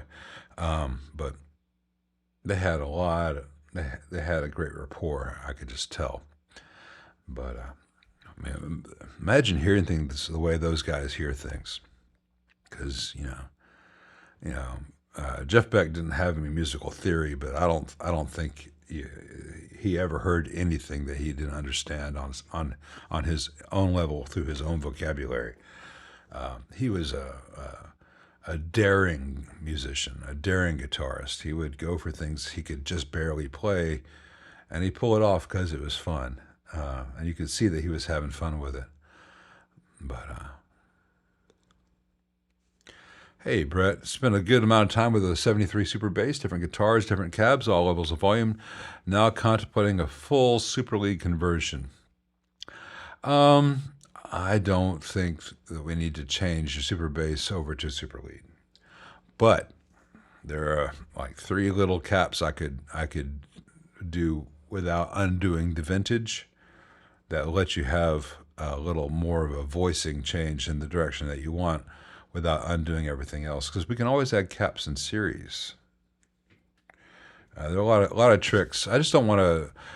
There's an awful lot of super basses that have been converted to super leads over the decades, or people have hacked up and added channels and different EQs and switches. I like to keep the original stuff original, because you always have the option of trading that 73 super bass for a 73 super lead. But we'll talk, Brett. But there are things that can be done.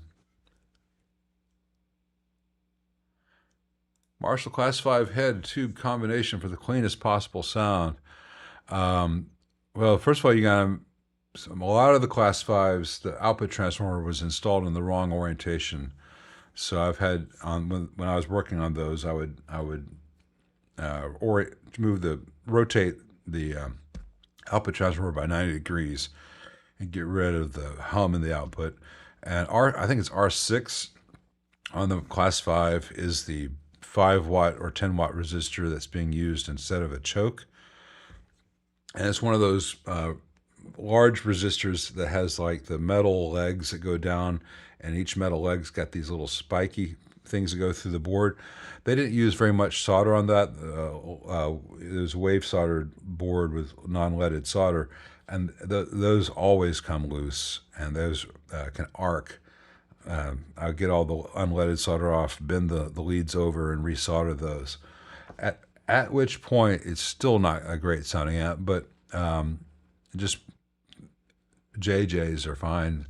If you want to get even less gain, get some JJ. I can't remember what they're called. They're the medium gain tube. They're basically lower gain ECC 83, similar to 5751. They've got them at Tube Depot.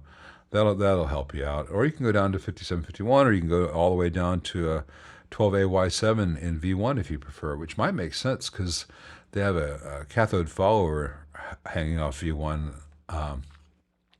Actually, you might get away with a 12AU there. I'd have to revisit the schematic, but I wouldn't spend too much money on a Class 5 because it's going to want to commit suicide at some point. I'm not supposed to say things like that on YouTube. I think this deep into a chat with the context being very clear, it'd be silly for anyone to complain about that, but I try not to trigger people. People are so easily triggered these days.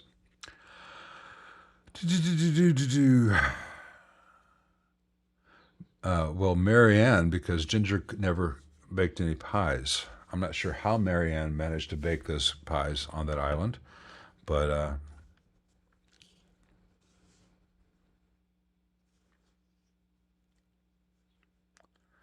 let's see, waiting for the question about the VHT to come up. I've got what is being said in real time, and like within 10 seconds, it pops up here where I can put it on the screen. So there it goes. I just needed to scroll it. All right. Hey, Mike's Special 6 Ultra, worth doing any mods? Crate Handsome Devil worth keeping? Perhaps a lesson learned to sell and finding a $65 reverb is how I'm learning. Like low breakup. Well, I don't know the VHT Special 6. Is that a current VHT? If it's made in the last 10 years, it's not a good amp. The stuff older than 10 years ago, before Steve sold the company, VHT was really top notch, and the stuff that's being put out by VHT now is not good at all. I don't know what the Crate Handsome Devil or what the Era is. The 65 Deluxe Reverb reissue is like one of, it's not the only, but that, the AC-15 Custom, and the Princeton, the 65 Princeton reissue, those are like the starting points for the amps get seriously good.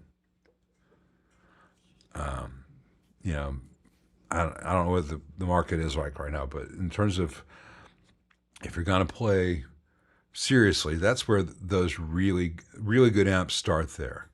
So yeah, you'd be much happier with a Deluxe Reverb reissue than any of those three things, unless you're playing metal, in which case the Deluxe Reverb is not your friend. Won't be your enemy, but it's not the thing that you really want. What would be the cause of a background clicking sound at the same speed as the trim speed setting when using the trim on a Deluxe Reverb style amp? V5 tube change did not make it go away. Hey Gary, I can show you.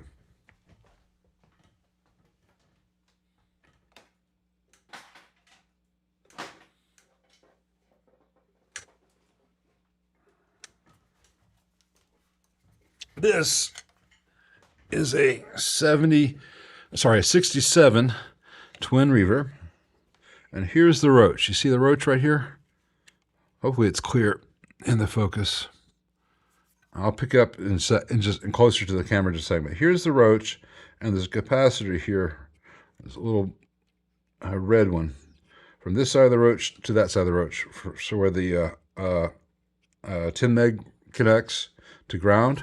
It's a 10 nanofarad cap, 630 volts. Sorry, the twins are kind of heavy. You see that there? You put that across the roach like that, that ticking ought to go away. Hey, Brad.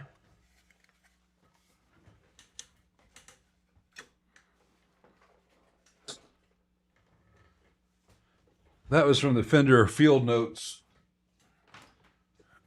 of the period. That 10 nanofarad cap. You can use a 22 nanofarad cap if you need to, which is a 0.01 or 0.022 microfarad. Some Fenders later in the 70s would have a 10 nanofarad, or sorry, 10 nanofarad or 22 nanofarad cap across the 10 meg to the plate, as opposed to across the roach. It's easier across the roach.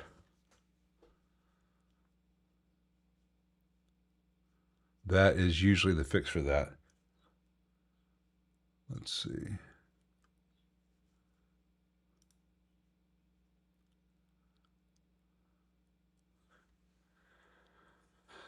Would I suggest also changing the rectifier tube as well, as along with the others on the Vox hand-wired? Well, it depends on what tubes came with the hand-wired.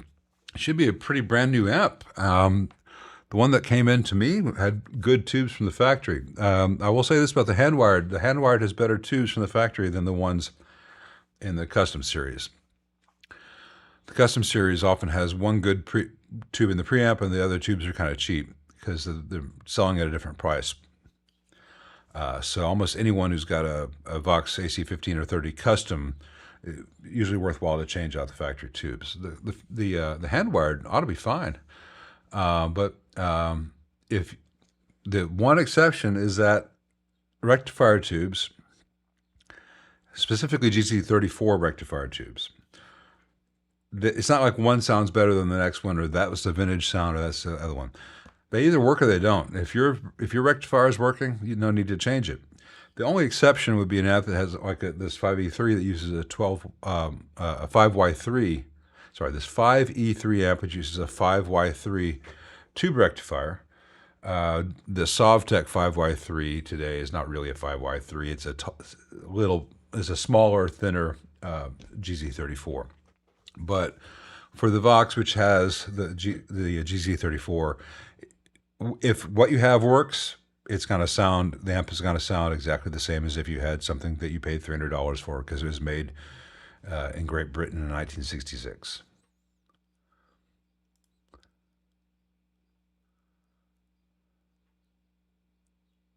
Hey, Matt Johnson. Glad to see you made it. Yeah, Diego here's got a polite way of saying it.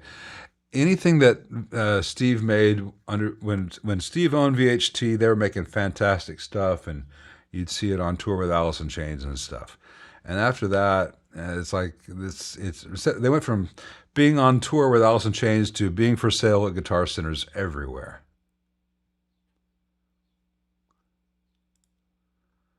Hey, Professor Dan, just restored a 5A3 1949 Deluxe. The only way to quiet down the switched off pot buzz was by fabricating a Moo metal shield over the capped wire between the pots. Is there a better way? Yeah. The trouble is, it's a 1949 Deluxe. I've never had a 49 Deluxe. I've had older Gibsons, but I've not had a 49 Deluxe, but I know exactly the issue you're talking about. The best thing to do is to have the, and it's going to sound counterintuitive, have the owner leave the amp always powered on and use if he's got a 49 Deluxe, you can sell him a really expensive outlet strip that you plug the amp into and plug that into the wall and have the power switch right there. You could also get a $12 one from the local hardware store.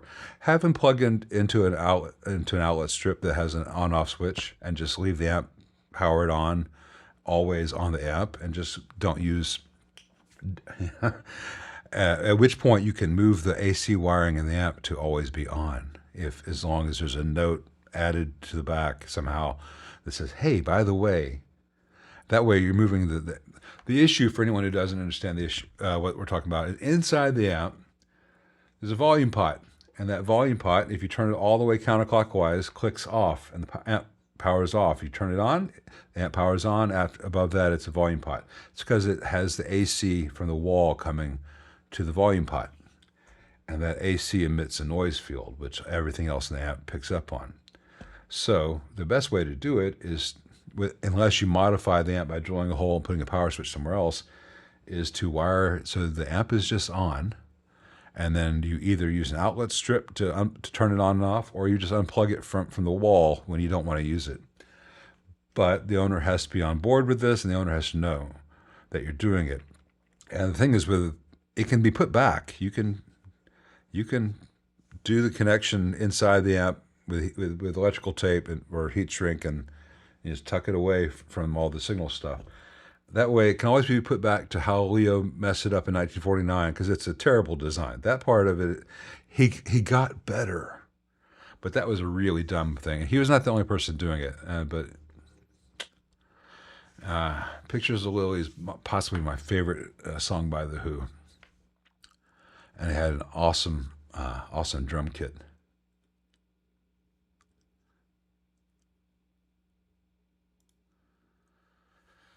Hey, Danielle, favorite clean tube amps for those more challenged by weight than money, under 20 pounds? I'm not sure.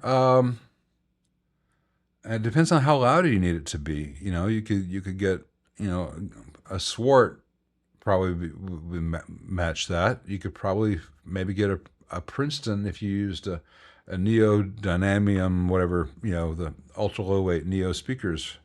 You might get close to, it's going to be over 20 pounds, even with the Princeton. But not much.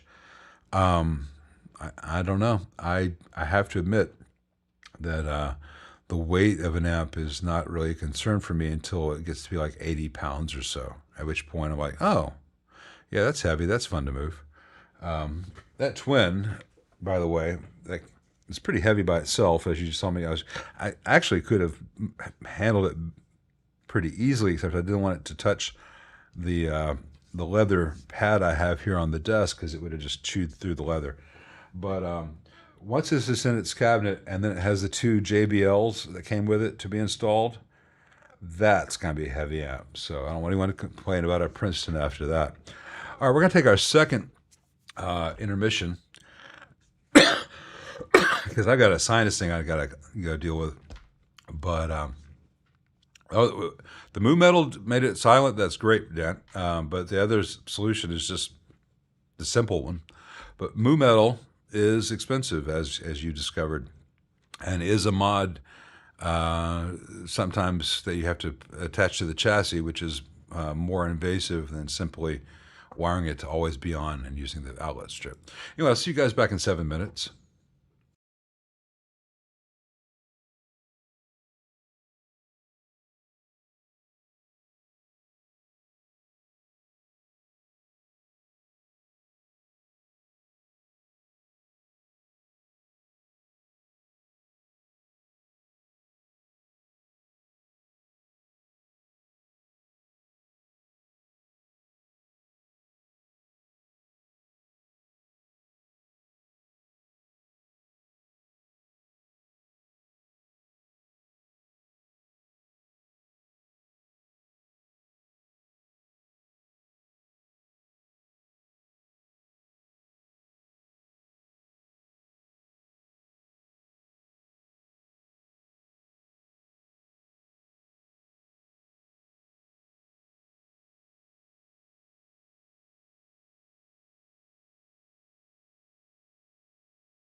All right, I'll get to Matt's question about speaker combinations in just a second.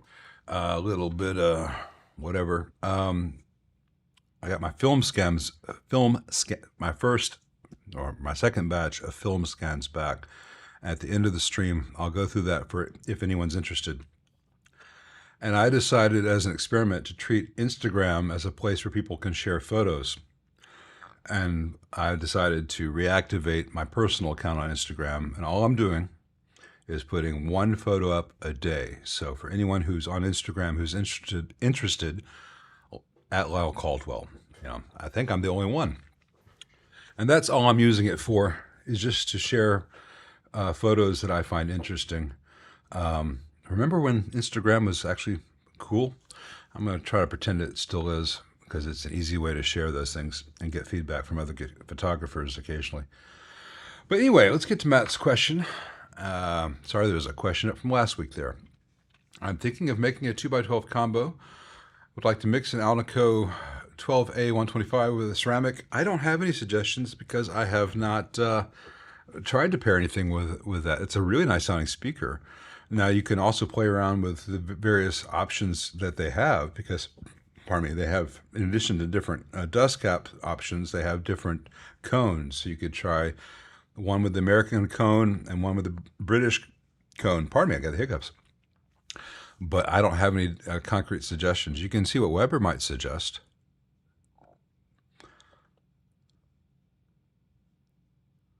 As to Danielle's question about the 20-pound thing and people recommending the Univalve, well, the Univalve weighs under 20 pounds, but you still need a cabinet to go with it. So it's a little bit difficult to recommend those things for 20 pounds.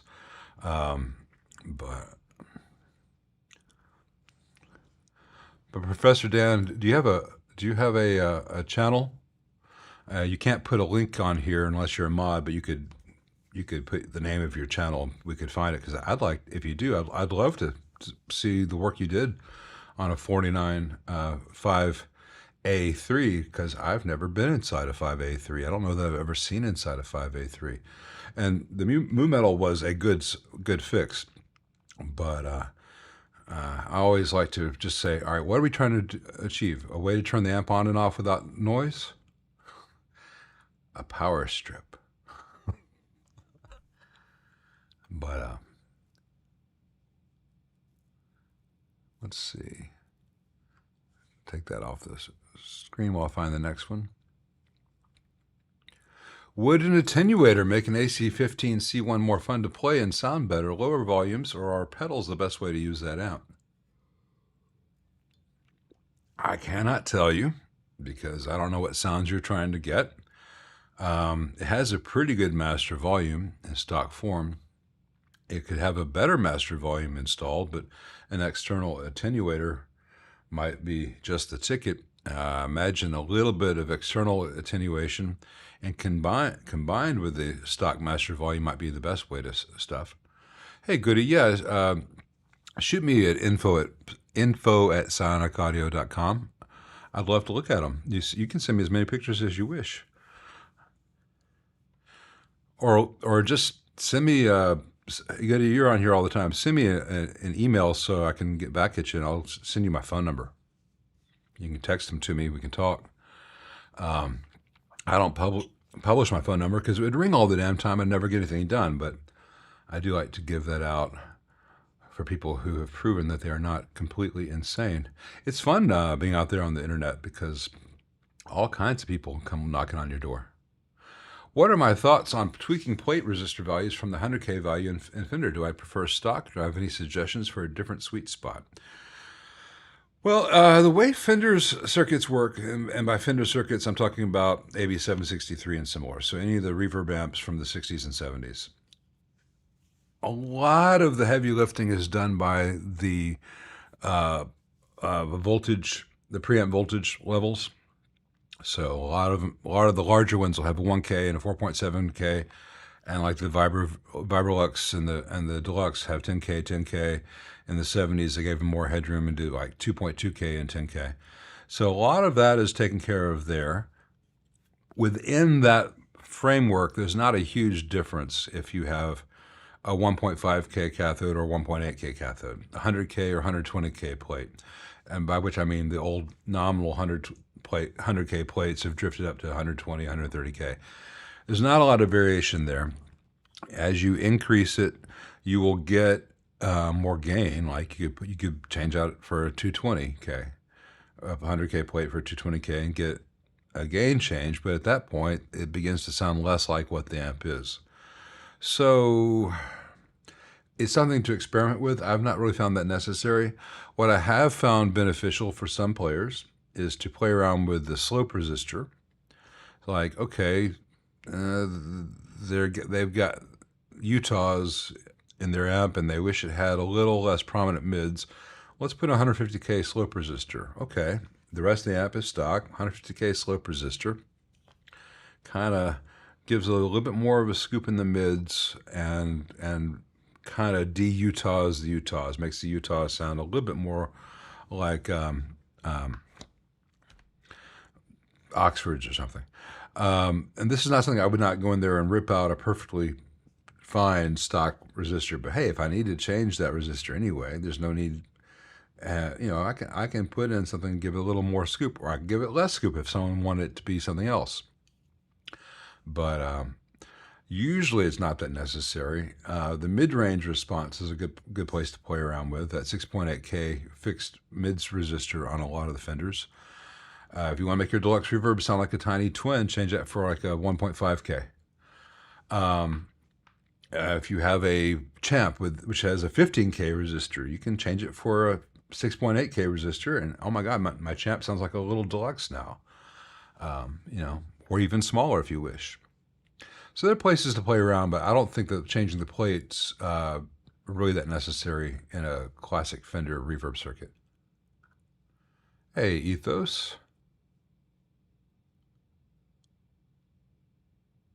Hey, Jack Smith. He's got a 65 Deluxe Reverb reissue now for a year. In comparison, his 2018 AC10 C1 now has no chime to my ears. Sounds boxy, no highs. What speaker might improve the AC10? Well, two things. First of all, the AC10 in stock form is a really bright amp because there's no cut circuit, which most Voxes have.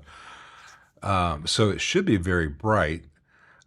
Second of all, I guess I have three things to say. Second of all, the speaker in there is horrible, and given the distance in the cab, because it's a very shallow cab, there aren't a ton of speakers that will fit in there without hitting the tubes. Third of all, it's an awful sounding amp. I would say sell the AC10 while it still works, because it's not a good sounding amp. It's gonna sound worse and worse as time goes by. You may have something failing in it now if you don't have any highs out of it. You will not miss the AC10 now that you've got a deluxe reverb reissue. You could take the money for the AC10, save up a little bit more than go an AC15. And if you had an AC15 custom next to a deluxe reverb reissue, man, you'd have so many great sounds, because the AC15 can also be like a mini Marshall, which the deluxe doesn't do. But the AC10, don't spend any money on getting it fixed. Hey, Pat Dixon. Yeah, the hand-wired Princeton is much the same as the hand-wired Deluxe Reverb. It's a money grab. There's the hands doing the wiring aren't the right hands. The circuit isn't the right circuit. Those blue molded Fender caps are a scam. They're cheap, generic caps with blue plastic poured on top of them and a label stuck on to make them look kind of, sort of, if you squint just right, like a blue molded Ajax. They're worth exactly what they should be giving them away practically, but there's no reason for that amp to cost more than the standard 65 reissue, which is a much better, more authentic sounding amp.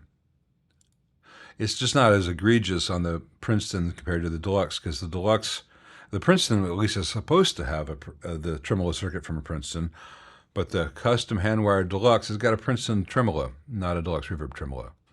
And the thing about that bias trim is you can kind of get away with it with the Princeton, because the swing of the 6v6s and the output of a Princeton are not that big, so you're not likely to get thudding. The Deluxe can thud because there's more oomph there. Hey, Kurt, if a blue blob or Pactron type cap in a silver panel amp needs replacement, what would I choose specifically from modern cap options? Well, twofold answer.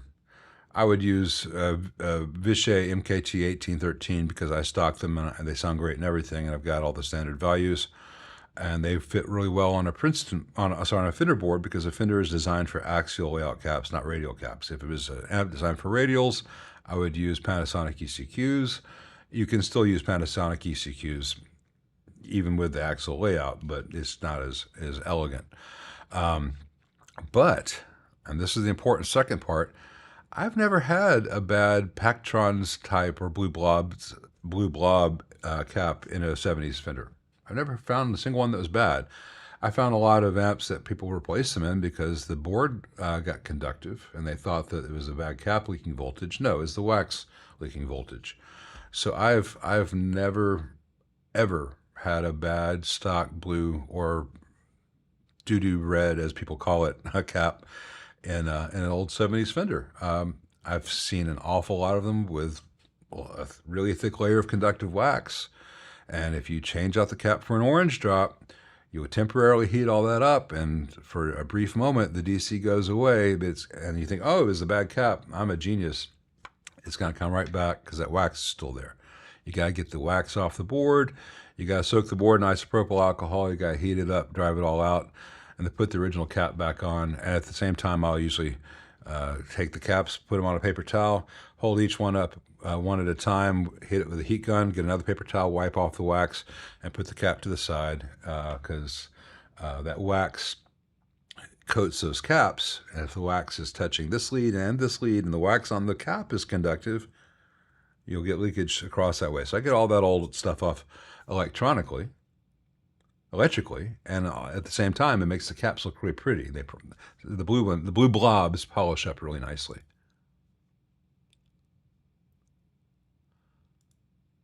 Hey, Ethos, two things. I'm doing a whole bunch of two things answers. The MOD sounds really good. The medium decay MOD sounds better than the long decay MOD tank. The Mojitone medium decay sounds a little bit better than the MOD medium decay. None of them sound like a Gibbs, but they're fine.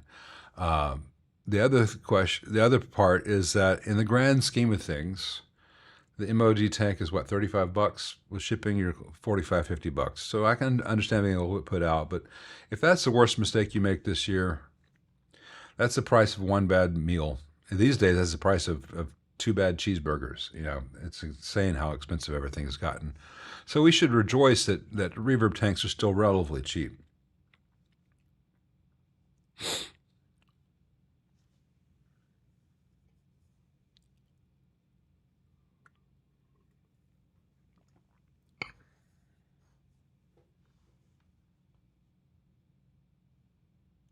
Thanks, Robbie F. Appreciate that.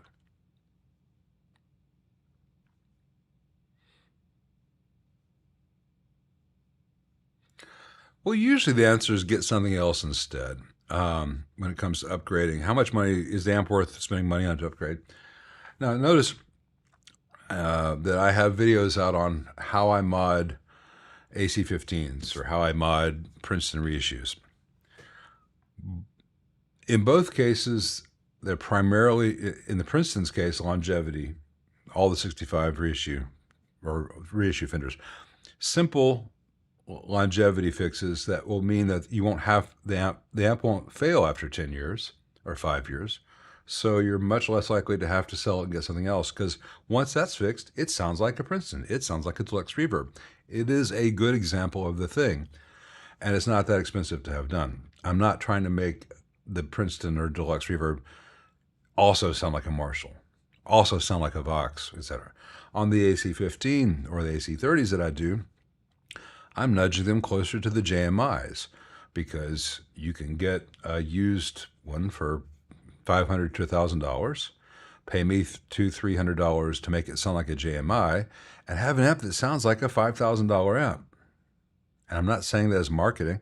I turn away so many people because I'm busy all the time. I can't mod every amp out there. I'm not putting out there like, hey, for only $300-400, I can make your current Vox sound like a JMI. I mean, I can, but I can only do so many of them.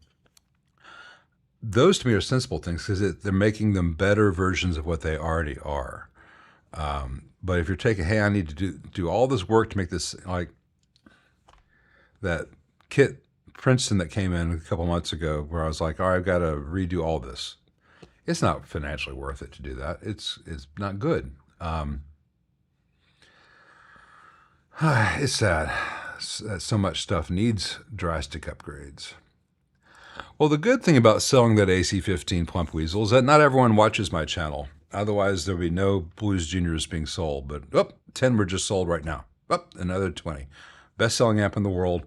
Terrible amp. But not everyone watches my videos. Not everyone believes me. So, why is a 7025 preamp tube better than a 12AX7? Hey, Greg. I'm trying to remember if it was Satchmo or whether it was Rick Erickson who did a long post on my video the other day when I did the video. Which video was that? It was the 5E3 video. One of the last 2 or 3 videos I put up, I talked about how a 7025 is basically a lower noise, lower microphonics 12AX7. And either Satchmo or Rick Erickson posted a long 3-paragraph thing on there. Look for it, talking about how it's actually also related to the heater spec. But basically, 7025 is a design goal. And if it doesn't quite meet its design goal, but meets these other criteria, is still good, then it's sold is printed as a 12AX7. Think of a 7025 as like the golden ideal of a 12AX7. And if it doesn't make that, it's sold as a 12AX7 or an ECC 83. And if it's lower than that, it's sold at Guitar Center. But if you look at the old schematics on Fenders, it'll say 7025, 7025, 7025. Then it'll get to the tube for the LFO, which is only used for the tremolo. It'll say 12AX7. So the stuff for audio in an old Fender would always be, as far as that gain level, be a 7025, and the stuff that the audio quality didn't matter as much, 12AX7.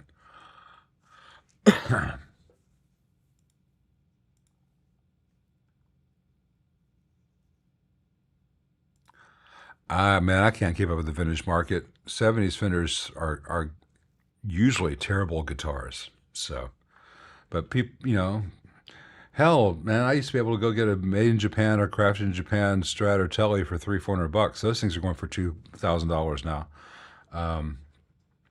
You can get one with a half an inch of poly on top of it and like 4 pieces of basswood mismatched, and you can see the mismatched grain. All people pay out the nose for it, or the first Squires, the made in Japan Squires, are going for insane prices. They're okay. They're about the quality of a Sire or a can't think of the other brand that does relatively inexpensive but good guitars. But they're okay. But people pay crazy money for them.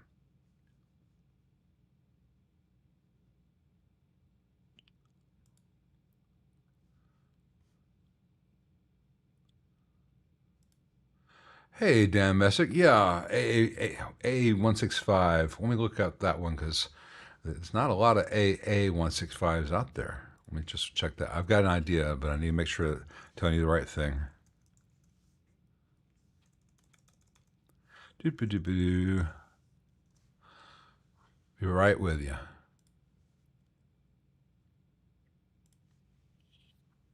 I should keep this page open when I start a stream.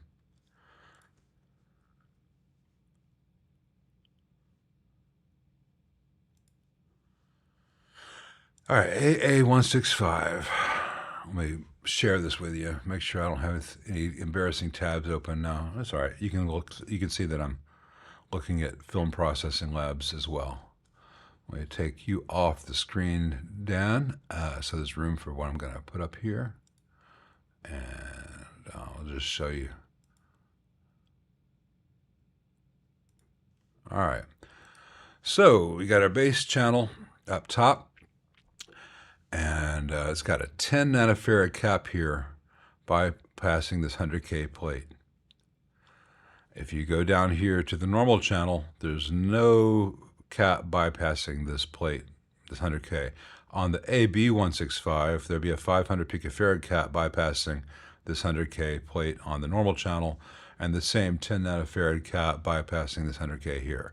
If this were an AB165, what I do is I remove the 500 picofarad cap that's bypassing this 100K, and I move it here where this 10 was, and I don't put the 10 nanofarad back in the amp unless the owner's got another amp where they need a vintage 10 nanofarad cap.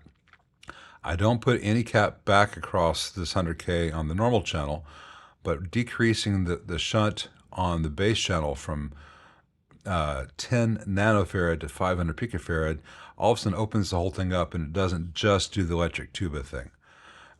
You can still roll treble off with the tone stack, and you can still get very smooth sounds out of it, but it's a much nicer sounding channel once all the highs aren't being dumped right there at that first plate.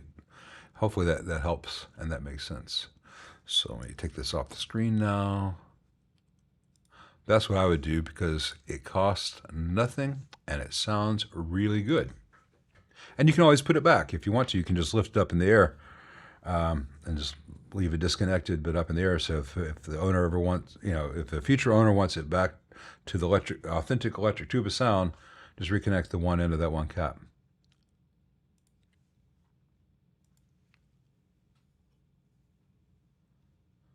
Hey, Matt, or Matthew, sorry. Matthew.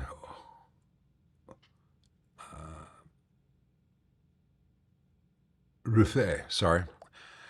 This is not just you, but when I can't, no capitalization is there on the usernames, it's hard for me to parse out what's the first name, what's the surname. You're very welcome. What are my thoughts on Jensen Alnico speakers for Fender amps compared to ceramic? It depends on the, traditionally it depends on the era of the amp. If we're choosing a Jensen speaker for a 5E3, of the old speakers, I would choose a Jensen Alnico.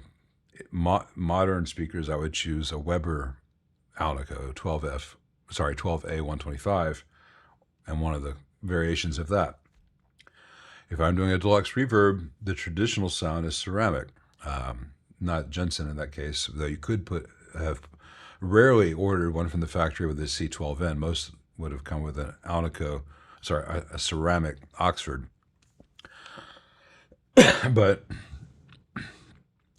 as the Fender amps increased in wattage and increased in clean headroom, Alnico was not able to provide the sound necessary, so ceramic stepped up.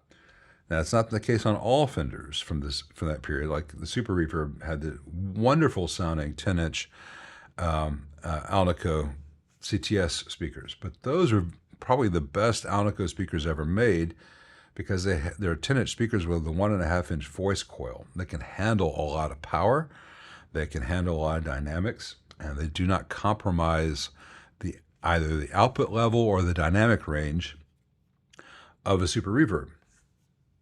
They affect it, but they don't compromise it. Whereas if you play a Super or a Twin or even a Deluxe Reverb through an old 20-watt Alnico speaker, a whole bunch of them, you're going to get a mushier sound, not as much high-end clarity. The lows are going to be a little bit farty. It's a different kind of thing. Now, if you plug a 5E3 into a very efficient ceramic speaker, it will have more output. It will have more high-end clarity. It'll have more definition at its lows, but it won't sound like a Tweed Fender anymore. So it's kind of finding the right match for the sound you're going for. Now, notice I started all that with traditionally. It doesn't mean you have to. You can put any speaker into any amp or match to any amp as long as the impedance is correct and the wattage is correct, by which I mean Don't use a 25 watt greenback, one of them, with a 100 watt Marshall head, or you'll have no greenback and potentially no Marshall head because it'll lose its load. But within the impedance and wattage considerations, it's all subjective at that point. But when we're talking about fenders, taking into account tradition and traditional preferences are important, because how we can think of the amps comes to us from how we've heard recordings of the amps. And those recordings were made in the 60s and 70s using everything from the factory. So our perception of what the amp should be is much in line with Leo's conception of what the amp should be, as recorded by Sunset Studios or the CBS Studios or RCA Studios, where everything was recorded very cleanly. And again, Matthew, there are no fixes for the Supro reissue amps. There's no mods for those. It's not worth be throwing good money after bad. If you want a Supro, the only good option today, besides you could have one made for you, you could buy one of the Sun Dragon amps that Mitch Colby makes. He has a less expensive version. Or you could save up and find an old Supro and have it restored. I'll tell you a secret, though. Even the good Supros are kind of one-trick ponies, and they're not the only amps that can give similar sounds. But the stuff that's been made in the last 15, 20 years that says Supro is garbage. And the stuff that's being made now is garbage in a different way than the stuff that was made when Zinke was running the joint. The Zinke amps wanted to catch on fire. The new stuff, none of the hardware is tight. All the hardware is so cheap it cannot be tightened. And then it just sounds okay. It doesn't sound it says Supro, doesn't sound like Supro. So it was just sad.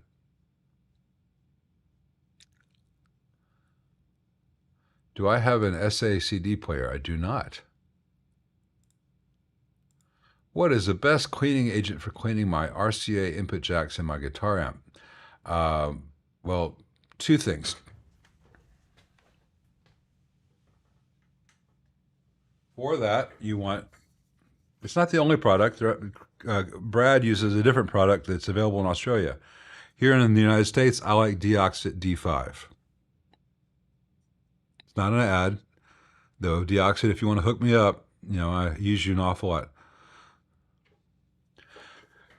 The other part is, if I just spray this into this RCA jack, it's going to get sprayed all throughout the amp. You don't want that. So if you're going to spray into the jack, make sure you get a paper towel back here so that it can't spray onto your tube sockets and into your wiring. Does that make sense? This stuff will evaporate once it's in there, and when you spray it on the outside of these jacks, then you can, if you're on the outside of the jacks, you don't have to worry about that as much, and you can just wipe off the excess and it kind of cleans and polishes up at the same time.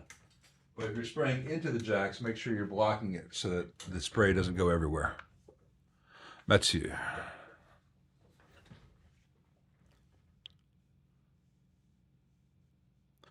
And I apologize, Mathieu. I can pronounce your name, but again, it's just if you look at the way it looks on screen here, and it's the same for Paul Bangash, it's just such a stream of letters, and I'm trying to parse where the individual parts of the names are. It gets hard for me. But yes, I know it's Mathieu.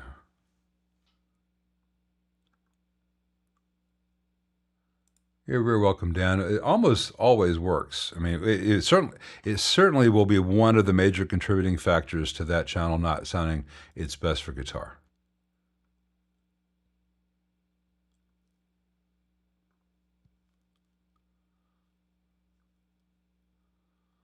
What do I suggest the Sovtek 5881 WXT plate dissipation is? It's a 6L6. It's 30 watts.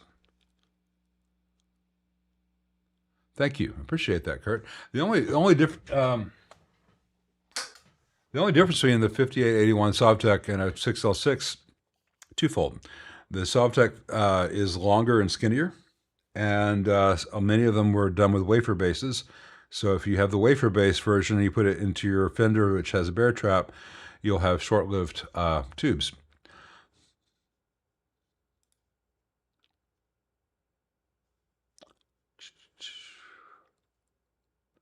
Early 70s Super Reverb, oh, fantastic amp, as long as it's not too loud for you. Don't buy the DSL 40CR. That's an amp that I recommended 3 years ago before I realized that, or anyone seemed to be aware that the glue that they use on those things on the board becomes conductive, and you can spend $300 getting that problem fixed. If a Super Reverb is not too much amp for your lifestyle, as in you won't get evicted or give yourself a hernia moving it around, because it's a loud, heavy, large amp. It is a phenomenal amp. It is one of the desert island amps for a lot of players for larger stages. An awful lot of players today would be better off and do choose, say, a deluxe reverb. But the deluxe reverbs and the Princeton reverbs today cost more than the twins and super reverbs because trends are going against the larger, louder amps, which is, it's a good time to be in the market for a super reverb or a twin, but you have to know if it's the right amp for you. You can have a master volume installed on a super reverb though. Early 70s supers are really, really good amps.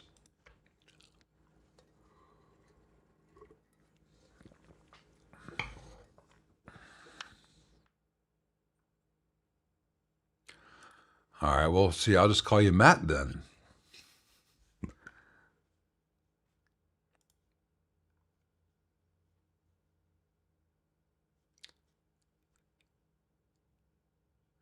Yeah, the Sovtech 5881 is not a real 5881. A real one's 23 watts. Sovtech's 30 watts.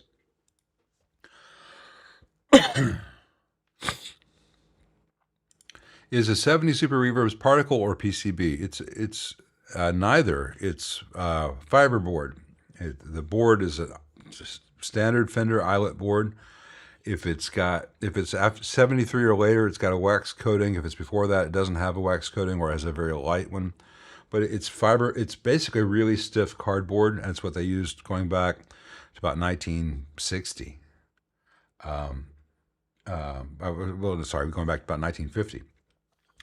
And it has its pluses and minuses, but it's not bad. The only thing in the amp that's particle board would be the baffle, where the speaker's attached, which is typical for all Fenders. Starting in 72, they started to have a baffle that was dadoed and glued, went into slots of the cabinet and is glued in place. So it's harder to replace them if they become damaged compared to the 72 and earliers where it was screwed onto cleats. So if I had my way, I would want a 71 or earlier, both because the wax boards that came in 73 and the screwed and glued, the glued versus screwed baffle starting in 72. But if you have a 73 Super Reverb and it's got a glued and screwed baffle, glued in baffle with the dados that's not damaged, and you have the wax on the board, it's a better amp than most things on the market today. The only thing comparable to it, put it this way, you buy the 73, 74 Super Reverb for under $1,000. You have a tech take away the wax and shorten all the lead dress and clean it up and get it restored, spend another $400. It doesn't have to be done all at once. You're $1,400 into an amplifier. The next thing on the market that sounds anything like that is capable of sounding is a Two-Rock that's going to cost $5,000. So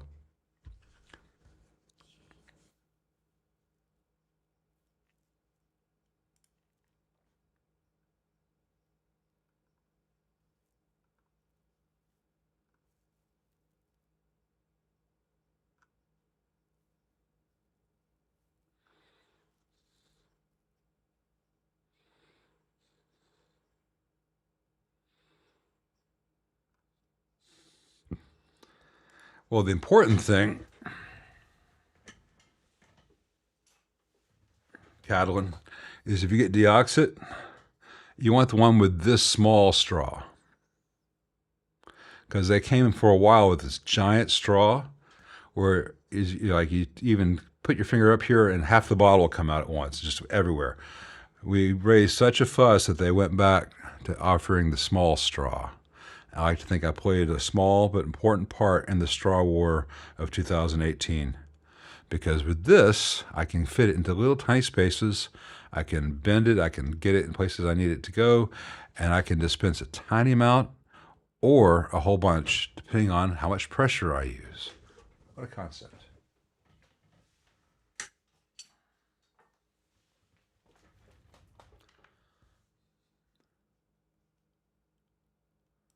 Let's see.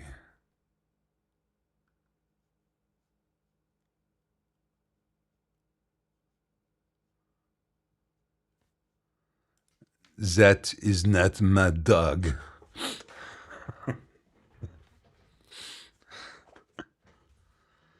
Actually, the guy who said that didn't have the silly accent. Yeah, breaking the law. Kato, I am calling off the attack for tonight. Local church is a super twin on Facebook Marketplace for $6.50. He's been up for months. Subscription is app inbox on wheels. Too much app for me these days. Well, yeah, super twin is just too much anyway. But yeah.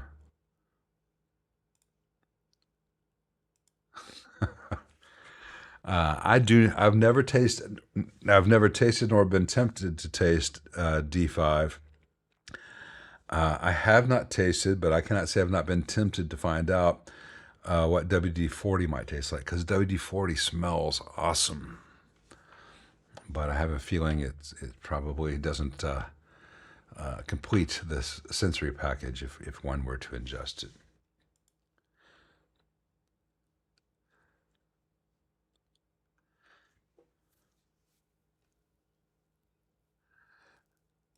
Yeah, man, everything about the deoxit changeover was awful.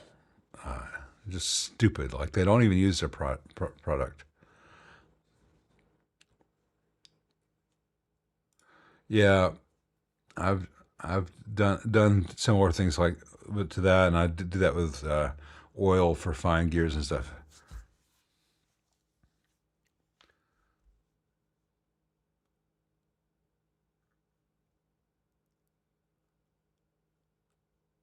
Yeah. Wait, wait. I'm not. What? Ah, man.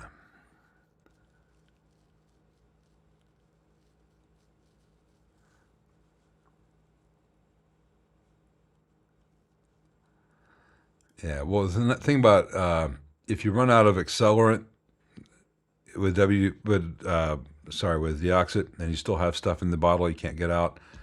If you're careful, you can just pour it out into something and put a lid on it, and you know, dip a toothpick in it and drizzle it where you need it to go. There's no need to waste it. Any thoughts on the Supersonic 100 head?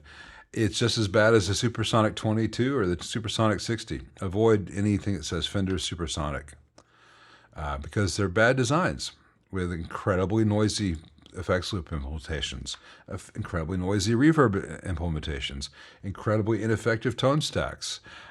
I don't know why they did it. You'd think they would have hired a designer to come up with it, but anyway. And it's people are like, why do you hate that amp? Because it's bad. It's a bad thing that deprives people of money that they could have spent on a good thing. It's not me sitting in judgment of the world. That should be good and that should be bad. I'm not. I'm not. I'm not. I'm not a restaurant critic saying, oh, I'm not saying, oh, the 2017 cab is so much better than the 2018. This is not just like opinion. This is objective. That's a bad thing. It's like a mechanic who works on a bunch of cars saying, hey, if you want to have to replace your engine every 5 years, buy this model. And people argue. People who've never been inside a car, or in this case, an amplifier, will argue about it. I'm like, okay, fine. Buy whatever you want.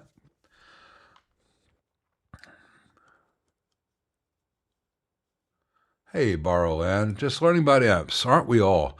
Does the drip edge, which is this 68, late 67 through 69, the drip is the drip edge. The cab's in the other room, I can't show you. It's just a little aluminum square around the regular grill cloth. That's why they call it the drip edge. Have the black phase circuit, Fender Twin. It does. It's the exact same circuit in 68 and 69 and 67 as it was in 65. And the sought after drip edge are the black line ones, where there's just a black line for some reason in two places on the silver panel. Those are 68. And very late 67. I think there are a few instances of late 67. But there was no significant change made to the Fender Twin until about 70, 71. And then, even so, it was pretty insignificant at that point. There's some oddities about the 69 input jacks and how they're wired and the wiring that was used in 69. But the circuit is exactly the same. And 68, in fact, has some of my favorite cloth Fender ever used for their wire. It's much more like what you'd find in an old trainer. Though in this case of this 67 Twin here, which has the same cloth that I like in the 68, which you'll see when I do the video on this amp, something went badly wrong in the screen supply on this amp. So that section of original cloth wire had missing chunks, and the metal was wanting to contact the chassis. So I was going to have it ready for this video, for this stream, and play it for you guys. And then I discovered that. I'm like, oh, I'm not powering that thing on yet. I've got to change out the screen supply string of wire before it can make music again. But you know, when things catch on fire, the nice thing is we can put the magic smoke back. I've got a plan.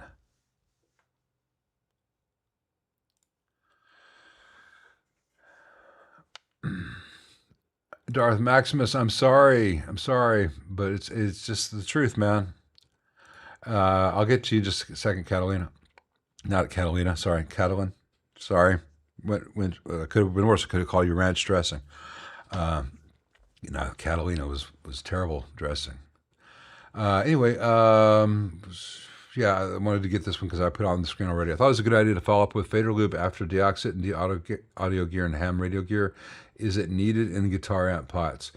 When it comes to the pots, I don't use Deoxit except as a last ditch try to not to replace a pot that seems to be bad. I use F5 Fader Lube for pots because it basically it's a 2-in-1. It's like a shampoo and a conditioner. It's a dessert and a floor wax. So you see here I've got my D5 and here I've got my F5. I keep them both handy. So if I'm cleaning a pot, I reach for the F. First of all, I don't reach for anything. First, I just move the pot back and forth 10 times. A lot of times, just moving it takes care of it, or I'll hit it with a little compressed air, just blow some dust out if necessary. If that doesn't do it, then I hit it with the F5, and if it still doesn't do it after F5, I might try the D5 and then F5 before it goes home. But usually the F5 does, you know, cleans and lubricates at the same time. I never use F5 in a regular electrical contact situation. Only the D5 for that. And if I'm cleaning a tube socket or something which is highly conductive, I will first try because it's not worrying about the contacts just themselves. I'll use isopropyl. Sometimes the isopropyl won't get all of it out, at which point I will use D5 inside a tube socket. But then before I power it on, I flush out the D5 with isopropyl because isopropyl will displace any remnants from the D5. But then the isopropyl evaporates out. Otherwise, you risk leaving a film on things, which can attract dust and other contaminants in the air, and you could actually create a conductive path from one tube pin to the other, say heater to plate, which is not a particularly good thing to have happen. I have been thinking more about it, Catalin. Maybe we'll talk about it after we finish this, and we'll do the photo thing. I've been thinking about it a lot. Is nitrocellulose, like it's made now, overrated? Does it serve any purpose over other stuff that's an actual advantage, not something that's parroted online?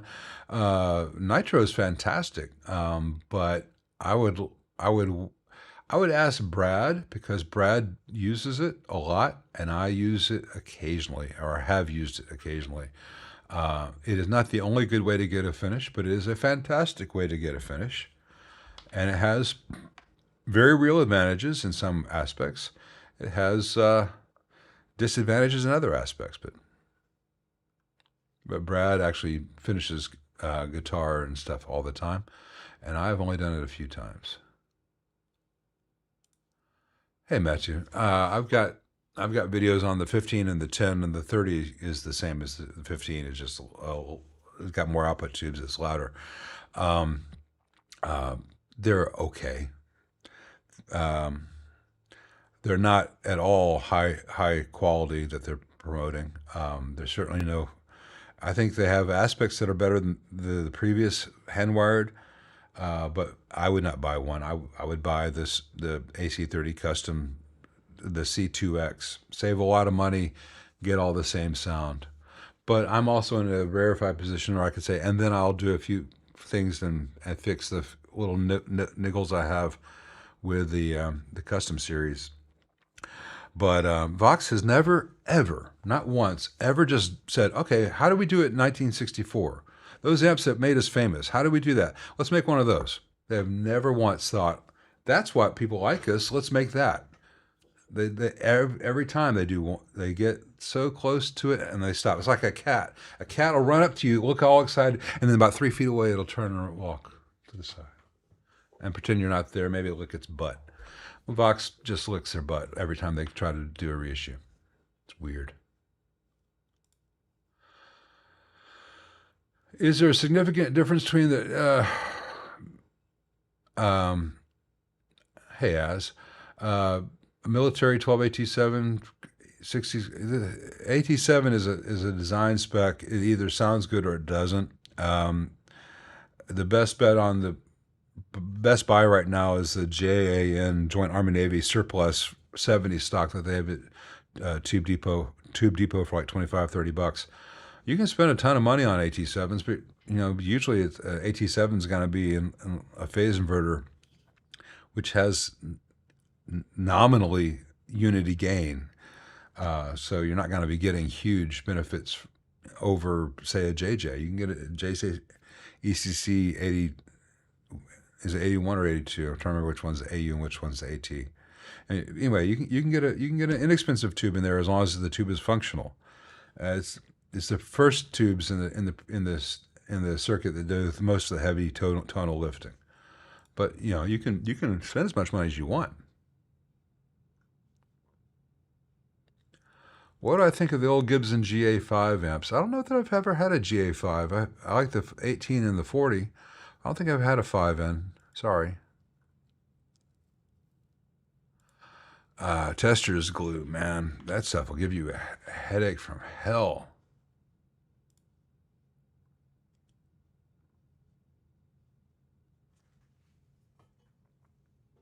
Yeah, this.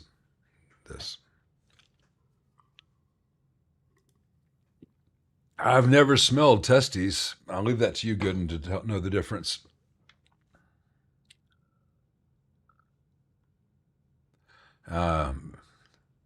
Yeah, racing to make that same joke. Yeah, Catalina dressing, man, that was some nasty. To those of you who are from France or from any place like that, it may surprise you to know that in America in the 70s, two very popular dressings were called Catalina and French. They both tasted the same. It's like, would you like pour some thick sugar on your, pour sugar on my lettuce. Thank you. They're so bad. Like sugar and vaguely V8 flavored, maybe. Like it was not a natural flavor. French dressing was orange and Catalina was oranger. I'm not sure if there was any distinction between them. I don't think anyone in Catalina or anyone in France ever would make a concoction like that. Hey, Douglas, got a vibroverb from 91 or so. Any known issues? The only issue with the 90s vibroverbs and other amps from that period are the filter caps that Fender used. They used IC brand gray, typically filter caps, which love to die. And sometimes they last 30 years, sometimes they last 30 weeks. But they're not very good, and they're prone to early failure. But they're easy and inexpensive to have changed out for a higher quality cap. Fender saved the wrong $1.50 per amp, and owners have to replace filter caps way more than they ever did when Fender was in its classic period. But it's a good amp aside from the filter caps.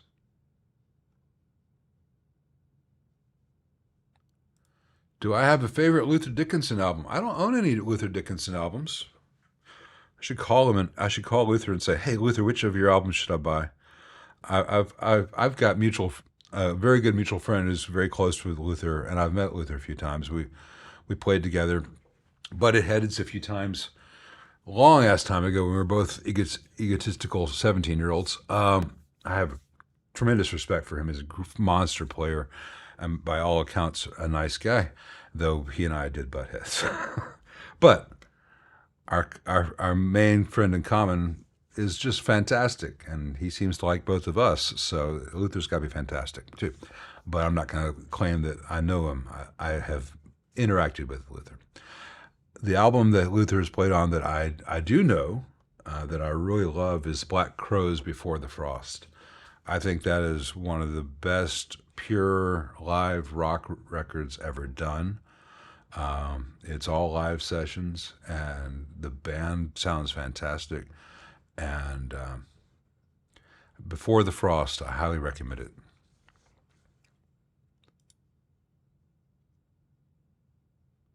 Yeah, the Vibroverb is basically a twin reverb with a 15-inch speaker. I'm simplifying to an extent, but listen to Stevie Ray live at the El Mocambo. His dirt on that recording is all super reverb, and his clean is all vibroverb.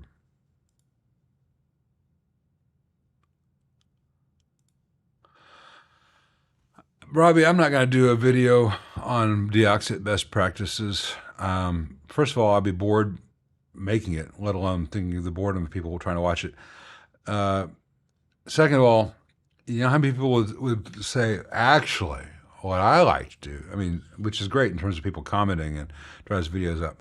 But I get tired of all the armchair quarterbacks or someone saying, "Well, I think you've clearly overlooked this possible thing that you don't even address in your video." I'm like, it brings out the worst conversationalists in the world, and I'm supposed to read everything that they post, and I can't. I just can't. So there are better ways to spend one's life. I spent way longer explaining how to go from a can than I intended, but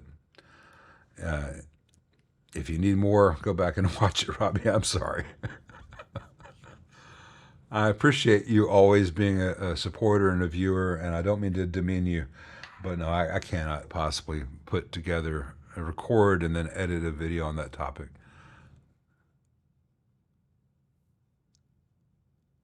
WD-40 doesn't smell like fish, though. Hey, David Crabtree. I touched on it briefly stream or two ago. Rick Beato the other day, or yesterday, whenever that video came out, kind of summed up my feelings. If Fender made better guitars, no one would be buying any of their competitors, because Fender has the capability to outproduce everyone else. If Fender would make a really good guitar, they can make 100,000 really good guitars, and they could have the best guitar at the best price that none of their competitors could compete with. But if Fender keeps making crappy guitars and diluting the value of their brand by having like, hey, we've only got 87 Strats on the catalog this year, 87 different guitars called the Strat, and that's just the ones that are called Fender. And then we go to Squier, we got another 143, and the dilution of value from every aspect. And just bad guitars by and large. They make some really good ones once in a while. But I mean, even some of the custom shop ones have been absolute dogs. So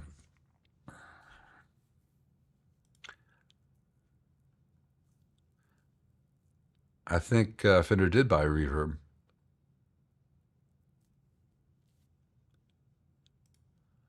What are my thoughts on the 64 Vox AC4? Is it Vox enough? Well, it's a good amp. I prefer the 10 to the 4, but the 4 is a good sounding little amp. The 4 sounds a little bit Voxy. I mean, it's a single-ended amp, so it shares more in common with a champ than with any of the Voxes, but it's a champ with an EL84. There's nothing wrong with an AC4. I just think the AC10 is fantastic.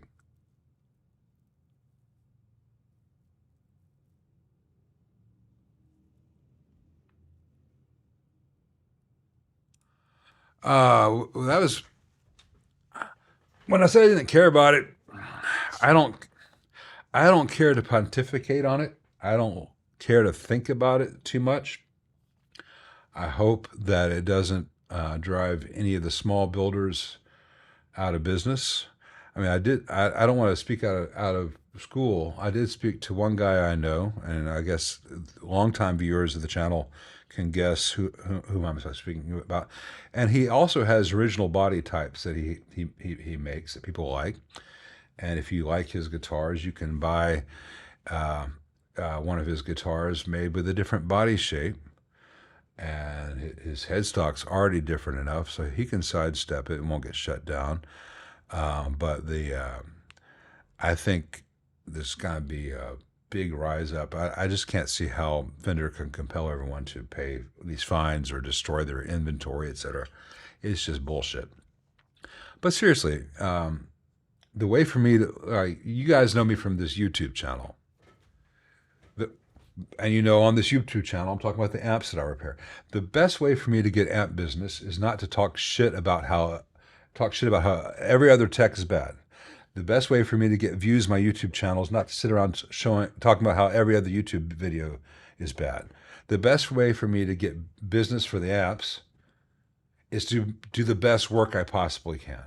The best way that I can, for me to, just a second, grow the channel is to make the best possible videos that I can. How is that new information for these freaking MBAs that are ruining Fender? You know, I think everyone here has some aspect of that they can relate to, even if they're not crazy enough to try to do YouTube.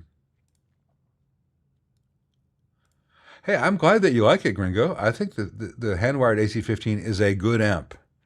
I don't understand why they made the tone stack change. Someone said that I know who it is, but I'm just gonna say someone said that's because they looked inside what's in the Edge's amp after all these years of being out on the road, that his amp has the more Fender-like tone stack, and that's possible that someone did that. It's also possible that that's grapevine repetition. But I know from playing the amp and hearing the amp that that's not what was in the amp in 1984 through 1987 when his important albums were recorded. So, you know, this stock AC15 hand-wired tone stack, the new one, doesn't give you the interactive mids, and to me misses some of the that a good Vox gives. But it's a nice amp. It's not a bad amp.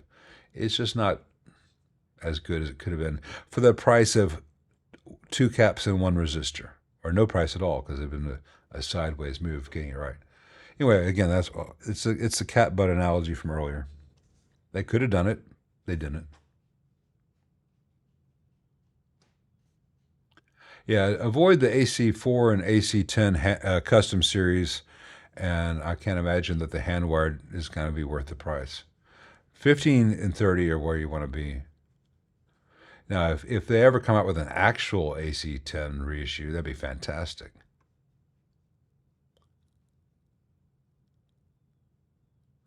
Don't apologize, man. You were absolutely right. Man, I haven't updated that website in 11 years. I need to go on there and say, hey, it's all on YouTube. I don't have time to do a website. It's here just because I used to sell things on here, but just go to YouTube. I need to do that. I just haven't had the time to. Maybe if I could get sponsored by Squarespace, then I could. Anyway, yeah, I have not seen his video about his video, but I did see his first video, which is freaking amazing. All right, we are over the third hour, and I'm not going to be able to get to all the questions today. And to do tubes, I am not familiar with Spanish tube amplifiers, but I'm open to being. I'm going to go hit the head real fast, and then I'm gonna come back for the three of you who care and show the film photos I've gotten. So as far as the amp portion of today's stream goes, this is the end. Thank you very much for being here, and I appreciate you. And I'll have some more amp videos coming out this week, and we'll do the live stream again. But I'm gonna run to the bathroom real quick and come back, and then do the second batch of film photos for those of you who care about such things. So I will see you in just a few. To the rest of you, sincerely, thank you very much. Appreciate you.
All right.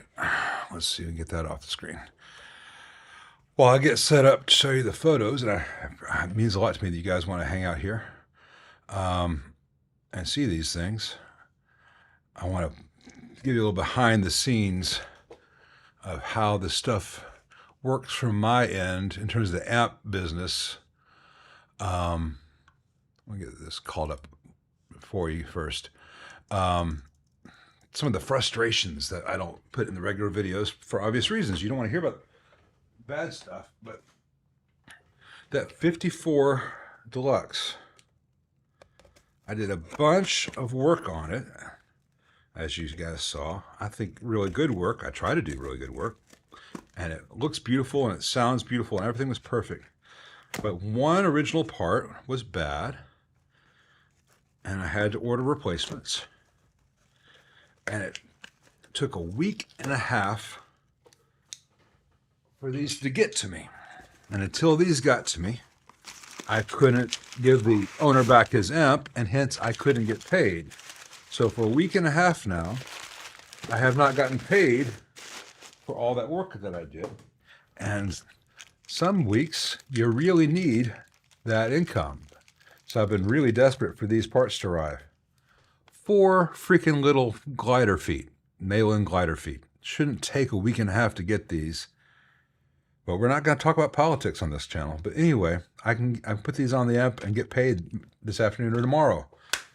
Thank you, Jesus. All right. Anyway, I will share my photos, and we're going to start with the black and whites I already had, and then we'll get to the new ones. And I'm going to resize it so I can see what you're saying as I do this. Just one second. Now, on that note, last week, someone on one of the photos said there was moire, and that was just the way it looked here on the HD stream. None of my lenses or cameras do any moire patterns on shirts and stuff. But anyway, hey, thank you. Wow, thank you. I would love to have beer and coffee with you in Copenhagen sometime, Catalin. All right, let's see here. So you're going to see photos only, but I'm going to see what you're saying at the same time. All right, so this is Tri-X, the first roll of Tri-X 400, and this was a local developer and scanner. And on some photos, I thought he did a pretty good job. On others, not at all. But I did not use him for this next batch. And I don't think Wes is here right now. Wes was saying, though, that he didn't think some of the focus issues I was having were the film. It's not really focus so much as the detail. And this next batch of film that I got confirms to me that I am not a big fan of the grain of Tri-X 400, and that it does obscure detail. Now, sometimes it's fine. The detail's not that important. The skin tones are great. The general tonality is really nice, but I miss the definition that I'm used to. There are places where I have discovered that the closer the subject is to the lens, the more detail you get. Like at first glance, these hydrangea leaves, which are right on the other side of this window, by the way. Thank you, Robbie. Appreciate that. That's at a local bookstore. These hydrangea leaves seem to have a lot more details. So the closer the object is to the lens, and basically the larger the object is in comparison to the grain, the more detail comes through. And the smaller the object is, the more the grain takes over. For instance, this is from the new batch. It was in focus, totally in focus, but the details are just obscured by the grain. So I don't think I'll be doing a ton of Tri-X. Now this one would have been a fantastic shot with Tri-X, except that my camera opened up halfway through the roll, and so I lost some shots. And now I know how to make sure that never happens again. And I might try to redo this shot. This is a car on 2 streets over. but it was going to be a beautiful black and white shot because it had that shroud and all the texture and variations and tones, and it's one of the photos that was ruined by the light spill. But I might revisit that. But if you're just looking for emotion, this little girl was at a local coffee shop with her mama. Her mama's in the back there, and I asked her mama if I could take some photos, and she said yeah. So I had the little girl sit down, and I asked her name, and I said, I just said, "Can you tell me a story?" So she started telling me a story because I have a daughter. I've spent a lot of time with 4-year-olds, and I know the ways. So I just had her tell me stories, and I got these shots that I'm very pleased with. They're not sharp, but they're beautiful. Jim asked if I consider developing my own film. I'm considering it in the future if I'm really pleased with the results I get from all my film tests and decide to do it more.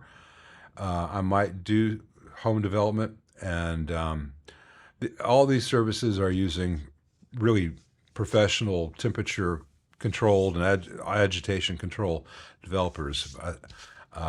Some of this second roll from a different service has a better scanner, but there's some things about these rolls that I don't like as well as I think they're capable of. So I might, if I get into this, I can get a little thing with a macro lens and do in-camera scans as opposed to getting the lab scans, at which point I could look into at least developing black and white at home. But I want to see if film's something I want to do a lot more of, because almost all this stuff I could do with digital.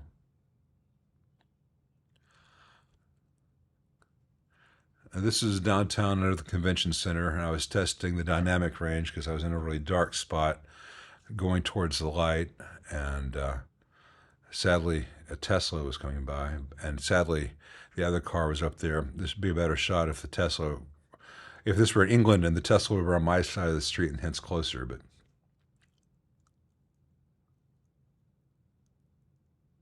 have I tried Ilford HP5? Thank you, Clive. Yeah, I've got HP5 that I just finished in the camera yesterday. That has not been sent off. I'll tell you about the other film stocks I've tried, but this is all these first black and whites are all Tri-X 400, and I exposed a stop over, and they scanned them neutral, and I brought them down a little bit in Lightroom, which is it's like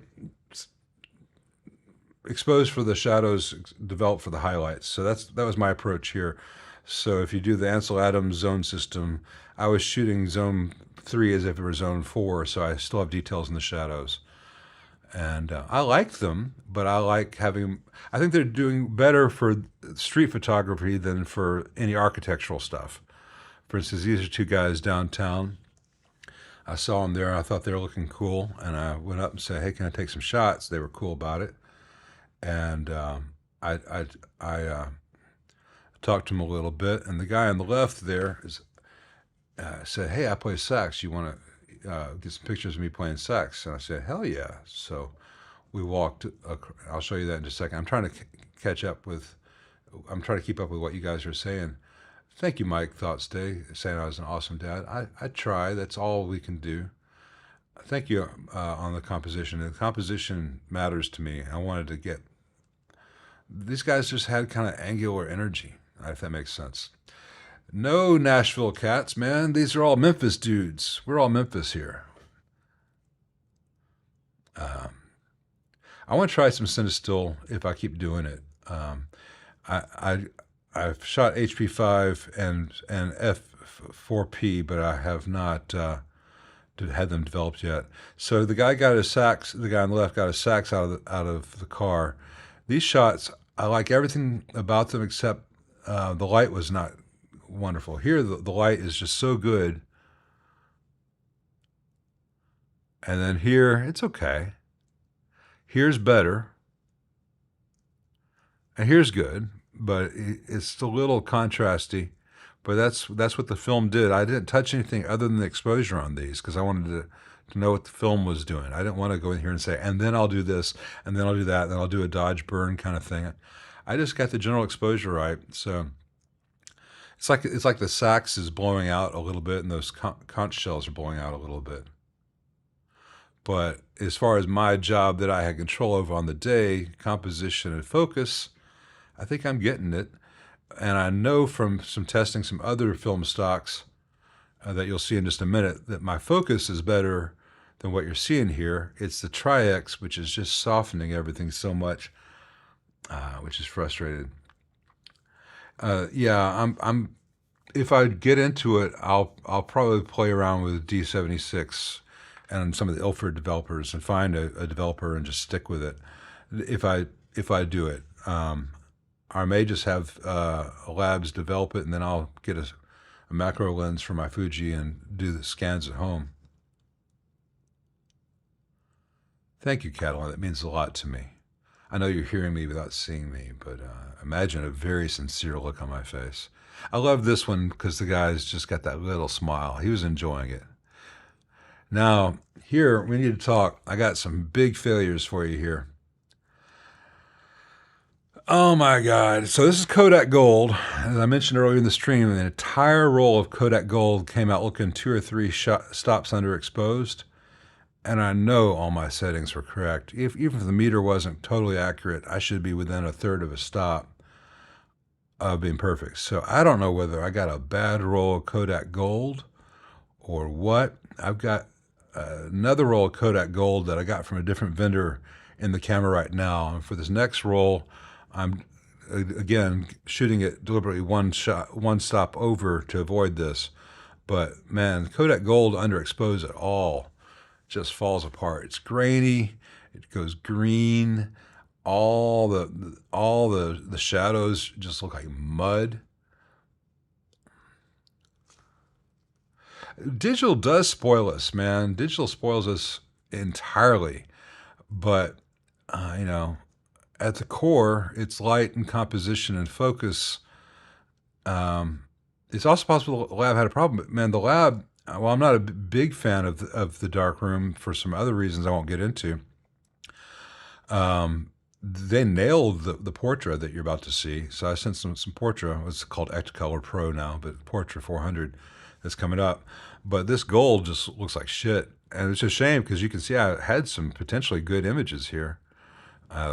This is not all the pictures. I'm not showing you all the pictures because most of them are worse than this.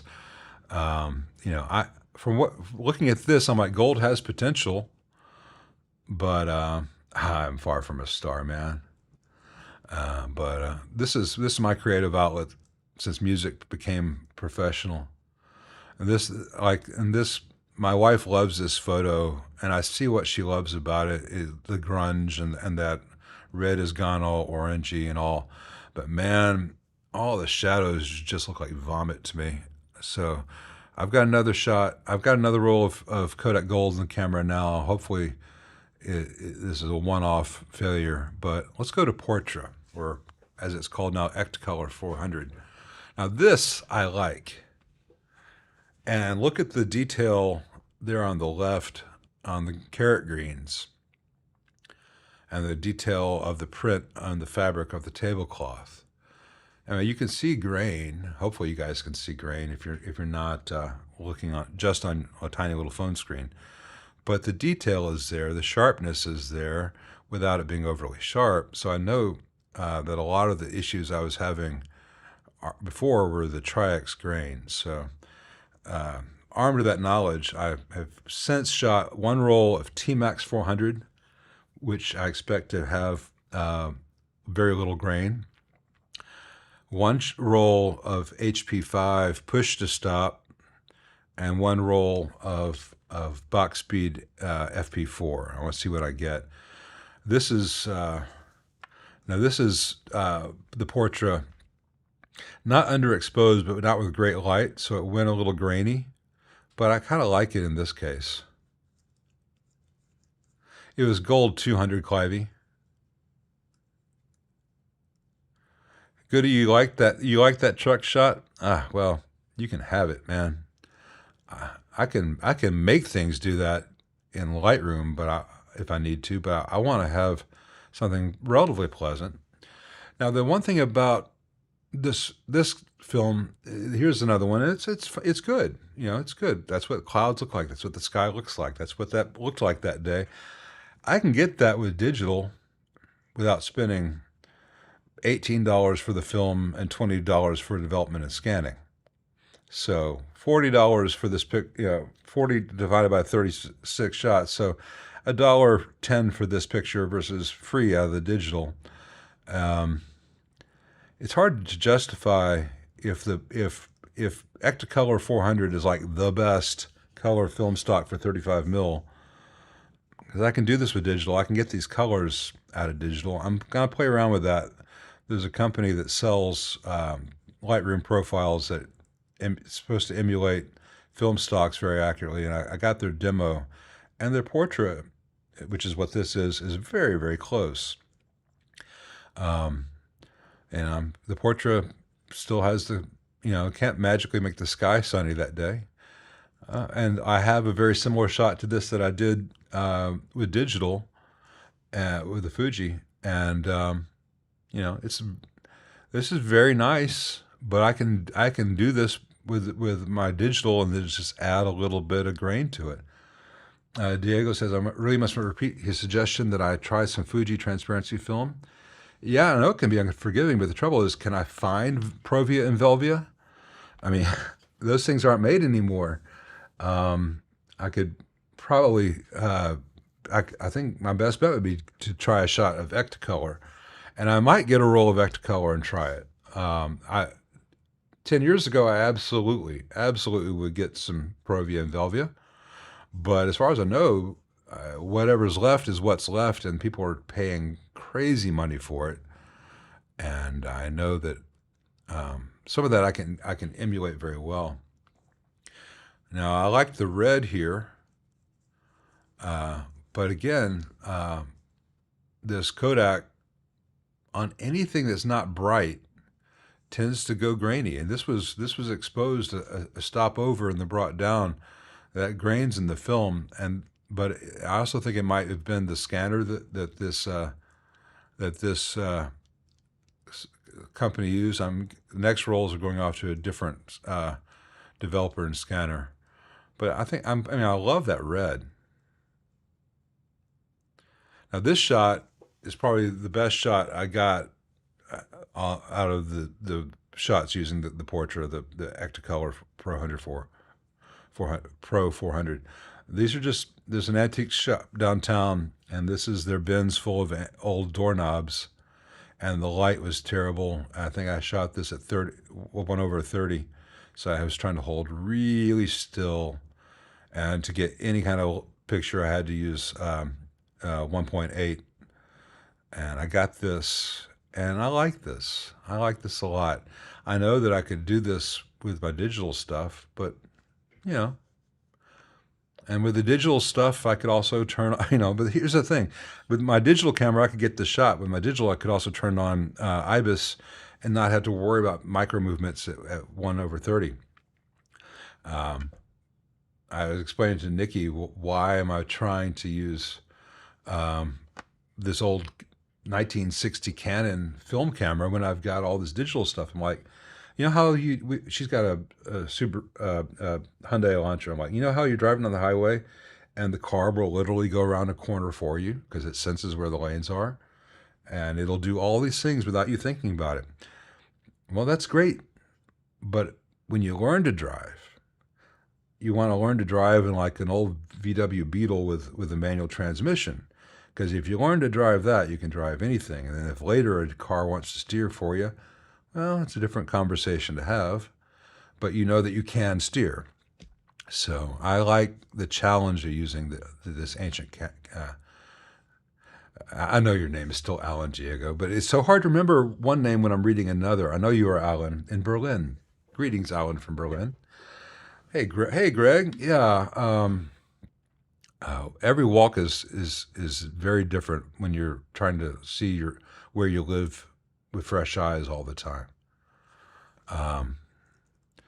Now this is a building down on Front Street downtown where every door has been painted a different color, And I know there's a great photo to get here, but the only lens I have on this camera is a 50.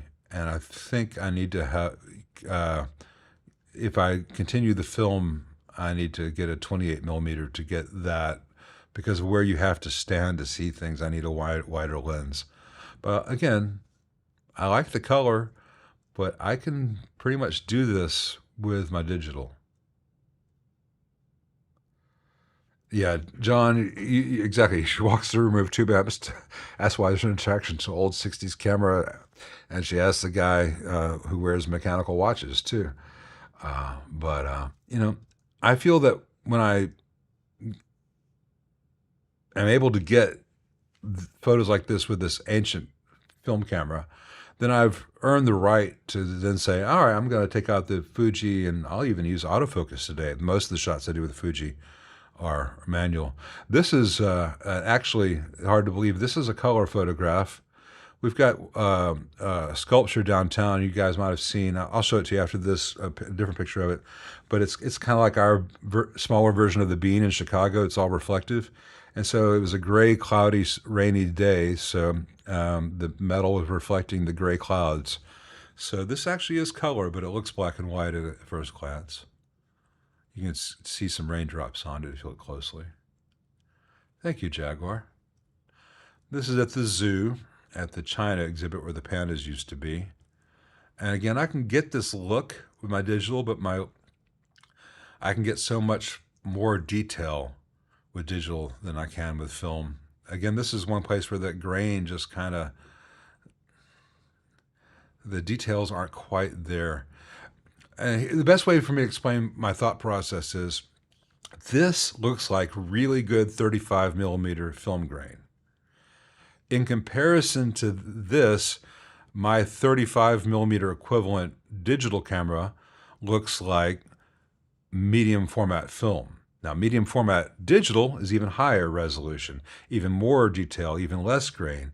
But I'm used to the almost medium format look of my digital stuff. And so going back to 35 millimeter again, which is always lower grade, lower quality, it's so hard for me to make that mental leap. That's 2025. I'll show you some other recent digital photos I've taken just for the fun of it. I'll let you get back to your regular scheduled day in just a moment. Where was it? It can't be that far behind. It was just like last Tuesday.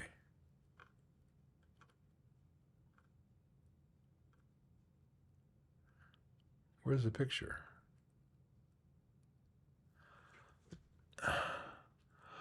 Where's the damn picture that was used as a thumbnail not long ago? In the rain of that structure downtown. I'm missing some pictures here. That's weird. There's your comment. What do you mean that here's your comment? Hey, Jim Holloway. I've not tried Photolab because I did try it. I tried their demo. I didn't like it. I already know how to use Lightroom. There it is. I can think in terms of Lightroom, and I can work fast in Lightroom. So this is digital. This is another view of that structure downtown that I called our bean. This is during the rain. I used this as a thumbnail in 16:9, I think last week. And if I were to increase the grain, people might think that this was Tri-X because it has a similar tonality, the way my preset works. I don't try to make my digital look like film so much as I try to make it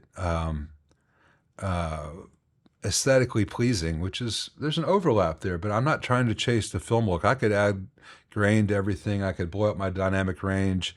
I could darken all my shadows or etc.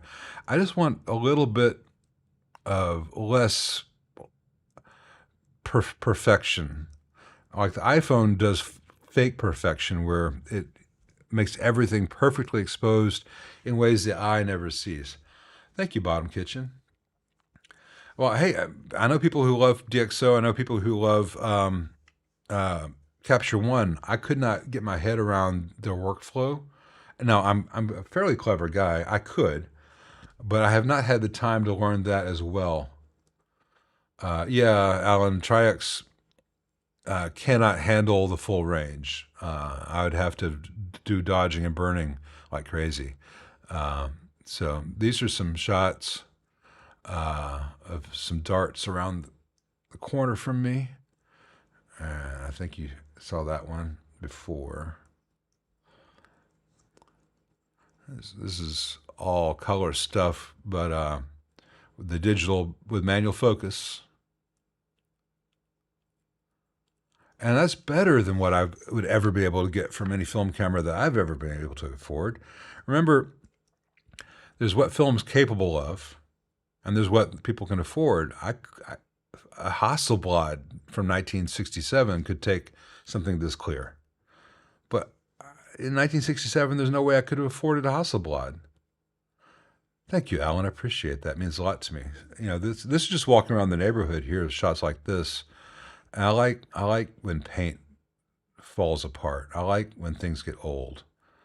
Like here, someone was throwing out the mirror, and they had the motorcycle helmet going away as well. So I had all these different reflections, and all this high, high gloss stuff against grass. It's not. I'm not going to submit this to a gallery, but in the moment, I was like, "There's an idea. Chase it down." Yeah, well, all phones are doing it now. Androids and iPhones. Everything's in focus. Everything's exposed perfectly. The sky is blue, and the shadows aren't dark, and it just doesn't not how we experience the world. Here is that softbox is exactly what I'm talking about on this one. This is one I love. Today when I went to the farmer's market, I got that. I just saw this little birdhouse here. I wish I was a little bit taller, which is not something I say very often. Wish it was a baller. Wish I had a girl with a phone, I would call her. Sorry, I had to get that out of my head. But I saw that little birdhouse there in the frame of the branch going to the thing. There's a gourd hanging there on the right, which is also framed by the other two branches. I did another shot where all that was there, but it was too many things pulling for attention, especially with the flag behind the gourd. So this is the focus. I could have gotten closer, but I wanted the atmosphere of everything. Thank you, Jaguar. That means all the compliments mean a lot to me. Now, if anyone says, "Hey, man, you need to work on this," I will take that very seriously as well. A stop sign. Sorry, I'm not above the occasional photo pun, but I did like the greens and the rusty reds. That's not a combination of colors you see together very often. Thank you very much, Andy. This is a driveway in a house about half a mile from here, and they had an old red Japanese sports car, all falling apart, and it looked awful. And I asked the woman if I could take pictures. She said, "Sure, come on back." And so I opened her gate and came back, and I took all these pictures of the sports car, and just none of them spoke to me. They were all technically fine, but nothing I'd ever want to look at again. And I looked over to the left before I left, and I saw that she had this old bicycle frame sitting on top of her gas meter, and the color of the steps and the green of the is that basil? I can't quite tell what plant that is. And then the red rusty bicycle frame and the blue gray like meter and the bricks and the hose and that chartreuse shovel. Everything about this was like this. This is why I didn't even know it when I opened that gate. This is why I came in this yard. And, it's not going to go anywhere. It's not going to win any awards or make me a dime. But I may look at this 5 years from now and remember that day that I walked around and talked to that woman. And I like things like this. Again, this was just, hey, I like that color of teal against the red leaves with that white board, and it's just junk. It's nothing to it, But as a composition, and you know, this is not anything that I would necessarily put in a book or show anyone, but just if you see the composition, it's a good practice for when something really comes along. When something is fantastic, you have to be ready. This was a girl at the coffee shop. I've taken pictures of other people in this corner because the light's always so good with that blue. But she had beautiful, beautiful hair. So I did a black and white as well. And again, if I were to increase the grain, you could think that this was film. Maybe one day I'll do this for you guys in Lightroom and show you, hey, let's make something film. But maybe that's why I need a second channel. When I have my midlife crisis, John, I'm way past. I'm overdue for a midlife crisis, unless I'm going to live forever. Hey, Alan, I am rarely cropping them after taking them. I try to get all my crops in camera. Very occasionally, I will do a tilt adjustment in case I threw something off and I find a line is distracting. I'll show you one case where I am not cropping per se, but it has this. Let me show you an exception to that. This is my buddy Mark. He's another photographer, and we were comparing cameras. He's got a different one. Hey, welcome back, Brad. Memphis is doing a lot of the lifting. New Orleans does even more, but you know, it's like where you are has its strengths. If I were in New York, I could take pictures of people all day long. If I was in Mexico City, I could take pictures of people all day long. Memphis, there aren't a lot of people on the streets, so a lot of times I have to just say, all right, what is here of interest? And a lot of times, like in New Orleans, I'm taking pictures of things that were once beautiful and desirable that are getting older, which is, you know, Memphis in a nutshell.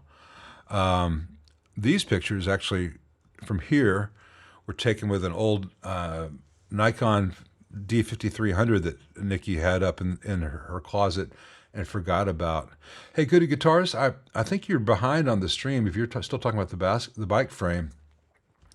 But yeah, I mean, that is an example of things that were beautiful that are falling apart, like these darts with the Led Zeppelin sticker. And, this was just testing that Nikon to see if I could use it because it's got a crazy zoom. It's like 28 to 140.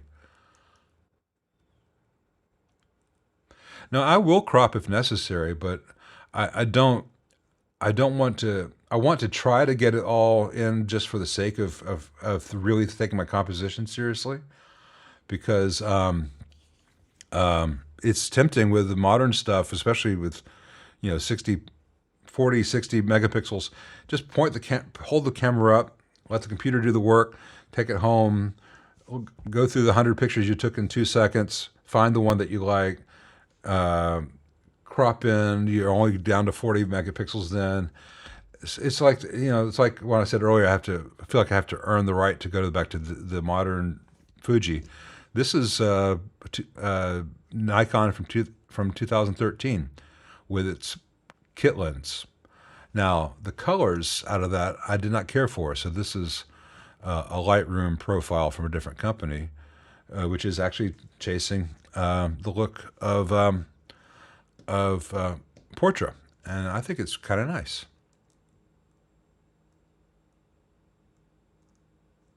There's the Comet, yeah, man.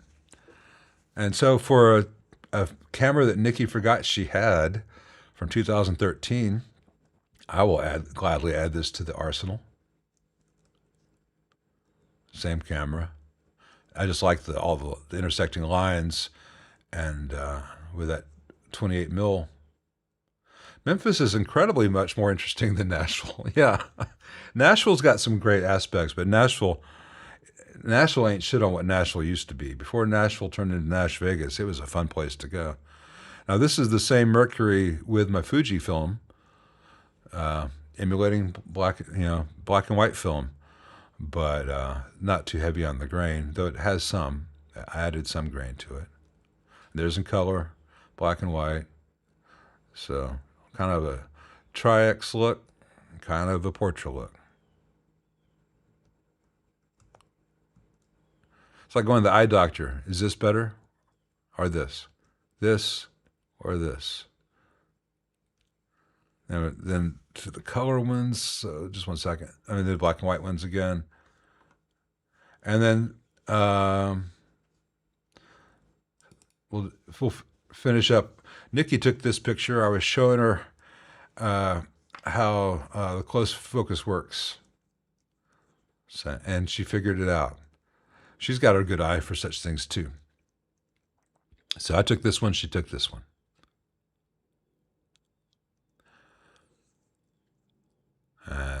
This is digital as well. This is actually Alan. I was mentioning that I had a third-party profile for Lightroom that emulates old film stocks. This is their emulation of Velvia done with a Noritsu scanner, and I thought it. I don't have any actual Velvia slide film here to compare it to, but from what I have seen, this gave me those vibes. And again, this was about that red, that cyan, teal, the lines and the cross lines in every direction, the shapes. This reminds me of seeing Velvia, and it certainly was the right choice for these colors. And then this is yesterday when it was a cloudy day, or day before yesterday. No, this is yesterday morning. It was a cloudy day. It was kind of that softbox effect. So I was pleased with this. But again, this is not in-camera colors because I shoot RAW and JPEG. This is the RAW process to be like true Velvia. And this, remember, I showed you guys that ugly truck from the underexposed, it's not in this one, it's in the other one, but from the underexposed Kodak Gold. This is using the Kodak Gold Noritsu scanner preset, a profile, and it came very close without any further touches to the orange of that underexposed Kodak Gold. So I'm thinking I'm gonna have to buy the full package from this company because their profiles are really, I don't care if they're 100% accurate, they're 100% aesthetically pleasing and useful.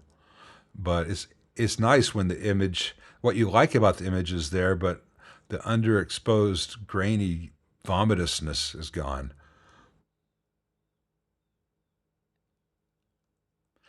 This one I really like. That color is just beautiful, and I've been making myself, for the most part, shoot closed down f5.6 to 511 most of the time. But for this one, to get the vibe right and to bring in the vignetting that this lens can do, this is at 1.7. Someone in the last time I did the photos, someone said that I tend to shoot wide open, and it wasn't that in the photos I was showing at the time, because I was testing that 50mm 1.8 old film lens, yeah, I was testing them pretty wide open to see what the aperture was, what the depth of field was, but I tend not to shoot too open. This shot and the subsequents you're going to see, which are the last ones for today, I took this morning at the farmer's market with my old Canon 5D Mark I, and these are all at 5.6. So this is Bernie. I call this one Bernie Goes to Market. And here I was testing the range of skin tones and the depth of field, and there's like 3 stories happening at once, and so many different skin tones came out perfectly to me. I love the expression on this girl's face, the vendor. You can't tell if she's happy or she's arguing with the guy. I am once again asking you to shoot RAW. The skin tone of, I guess, the woman and her 2 daughters, or daughter and her daughter's friend in front, the blondes. But for one color science to handle very pale white skin, African American skin, a range of it. I mean, the woman on the right there, the vendor, has got very different skin than the man standing in front of her, and to pick up on the little suntan of the girl in the center there. Um, I don't know. This is just an old. This is a Canon from 2005, which is really remarkable. And this man I met and took a took a candid photo. Well, it wasn't candid. I asked him if I could take his picture. So this is posed. I don't do a lot of pose shots, but we talked about the Marines. My grandfather was in the Marines. I didn't tell him about his missing his mustache when he shaved, but I love the way these things look, and I love the opportunity to meet people. It's nice being able to have an icebreaker built in. Yeah, Alan's got a real important point about skin tones where digital is better than film. Uh, Kodak is cruel to a lot of white people too. If you ever tried to shoot Ektar with white people, Alan, but because everyone turns bright pink or orange. But yeah, man, black skin was so bad for Kodak in the 60s and 70s. It was just appalling. And you know, the possibility was there because you go back and look at Gordon Parks' photos, and I don't know whether if he was all Ektachrome or Kodachrome, but Gordon Parks made his primarily African American subjects look so stately and beautiful and elegant. Uh, Meanwhile, everyone else was making them look like uh, coffee tables or something. I think this is the last shot I've got to show you guys today. And again, just the skin tones and the texture of the hair. I love uh, the tallest of the three children. Her hair. I don't know how well it comes across for you guys out there. Let me zoom in. See if I can. That's as much 400% as much as this will zoom here. And I don't know what resolution you guys are watching at, but that with my modern camera, that's a beautiful rendition. But this is from my 2005 Canon that I bought with lens for $300. So there's just no excuse not to get better and better as I go. I also like the way her hat came out. But anyway, let me put myself back up on here while we tie it all together. Man, I got some people. Let's see.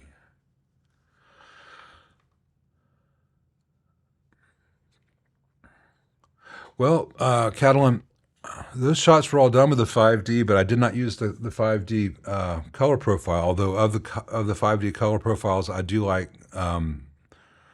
what do they call it? Not neutral and not standard, but realistic, whatever it's called. I like that a lot, and the standard one is good too. But that was all done with that profile that I was talking about that's supposed to do portrait. But if the sensor doesn't have the skin tones to begin with, it doesn't matter what color profile you use on top of it. Those sensors are so nice. So the Nikon sensor is good if I dial back the saturation. This sensor is the most accurate.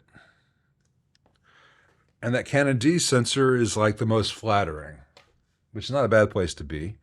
And then there's film, which is all over the fucking place, like me, so. Oh, I didn't talk to him about his experiences. I gave him some respect. They're good, and talked about my grandfather being in the Marines. I don't try to pry stories out of guys who've been in it. They tell me what they want to tell me, not a damn word more. I learned that when I was a kid. Anyway, I really appreciate you guys sticking around for this and being interested in general. And again, if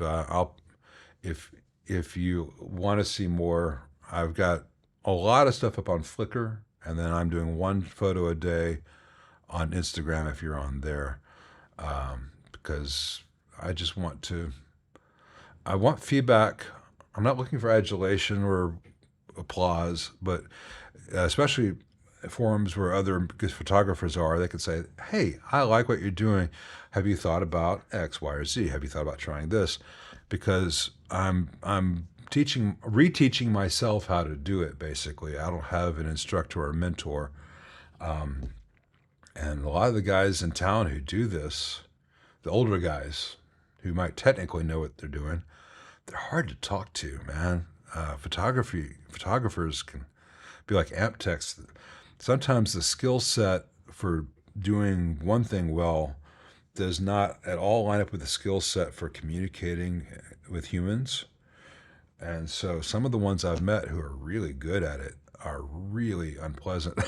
And I only have so many years left. I'm not going to put up with Mr. Green over there. Anyway, thank you guys for being here. I'll remember to push this button here, though I guess anyone who's stuck around this long, you can do whatever the hell you want. I appreciate each and every living one of you. See ya.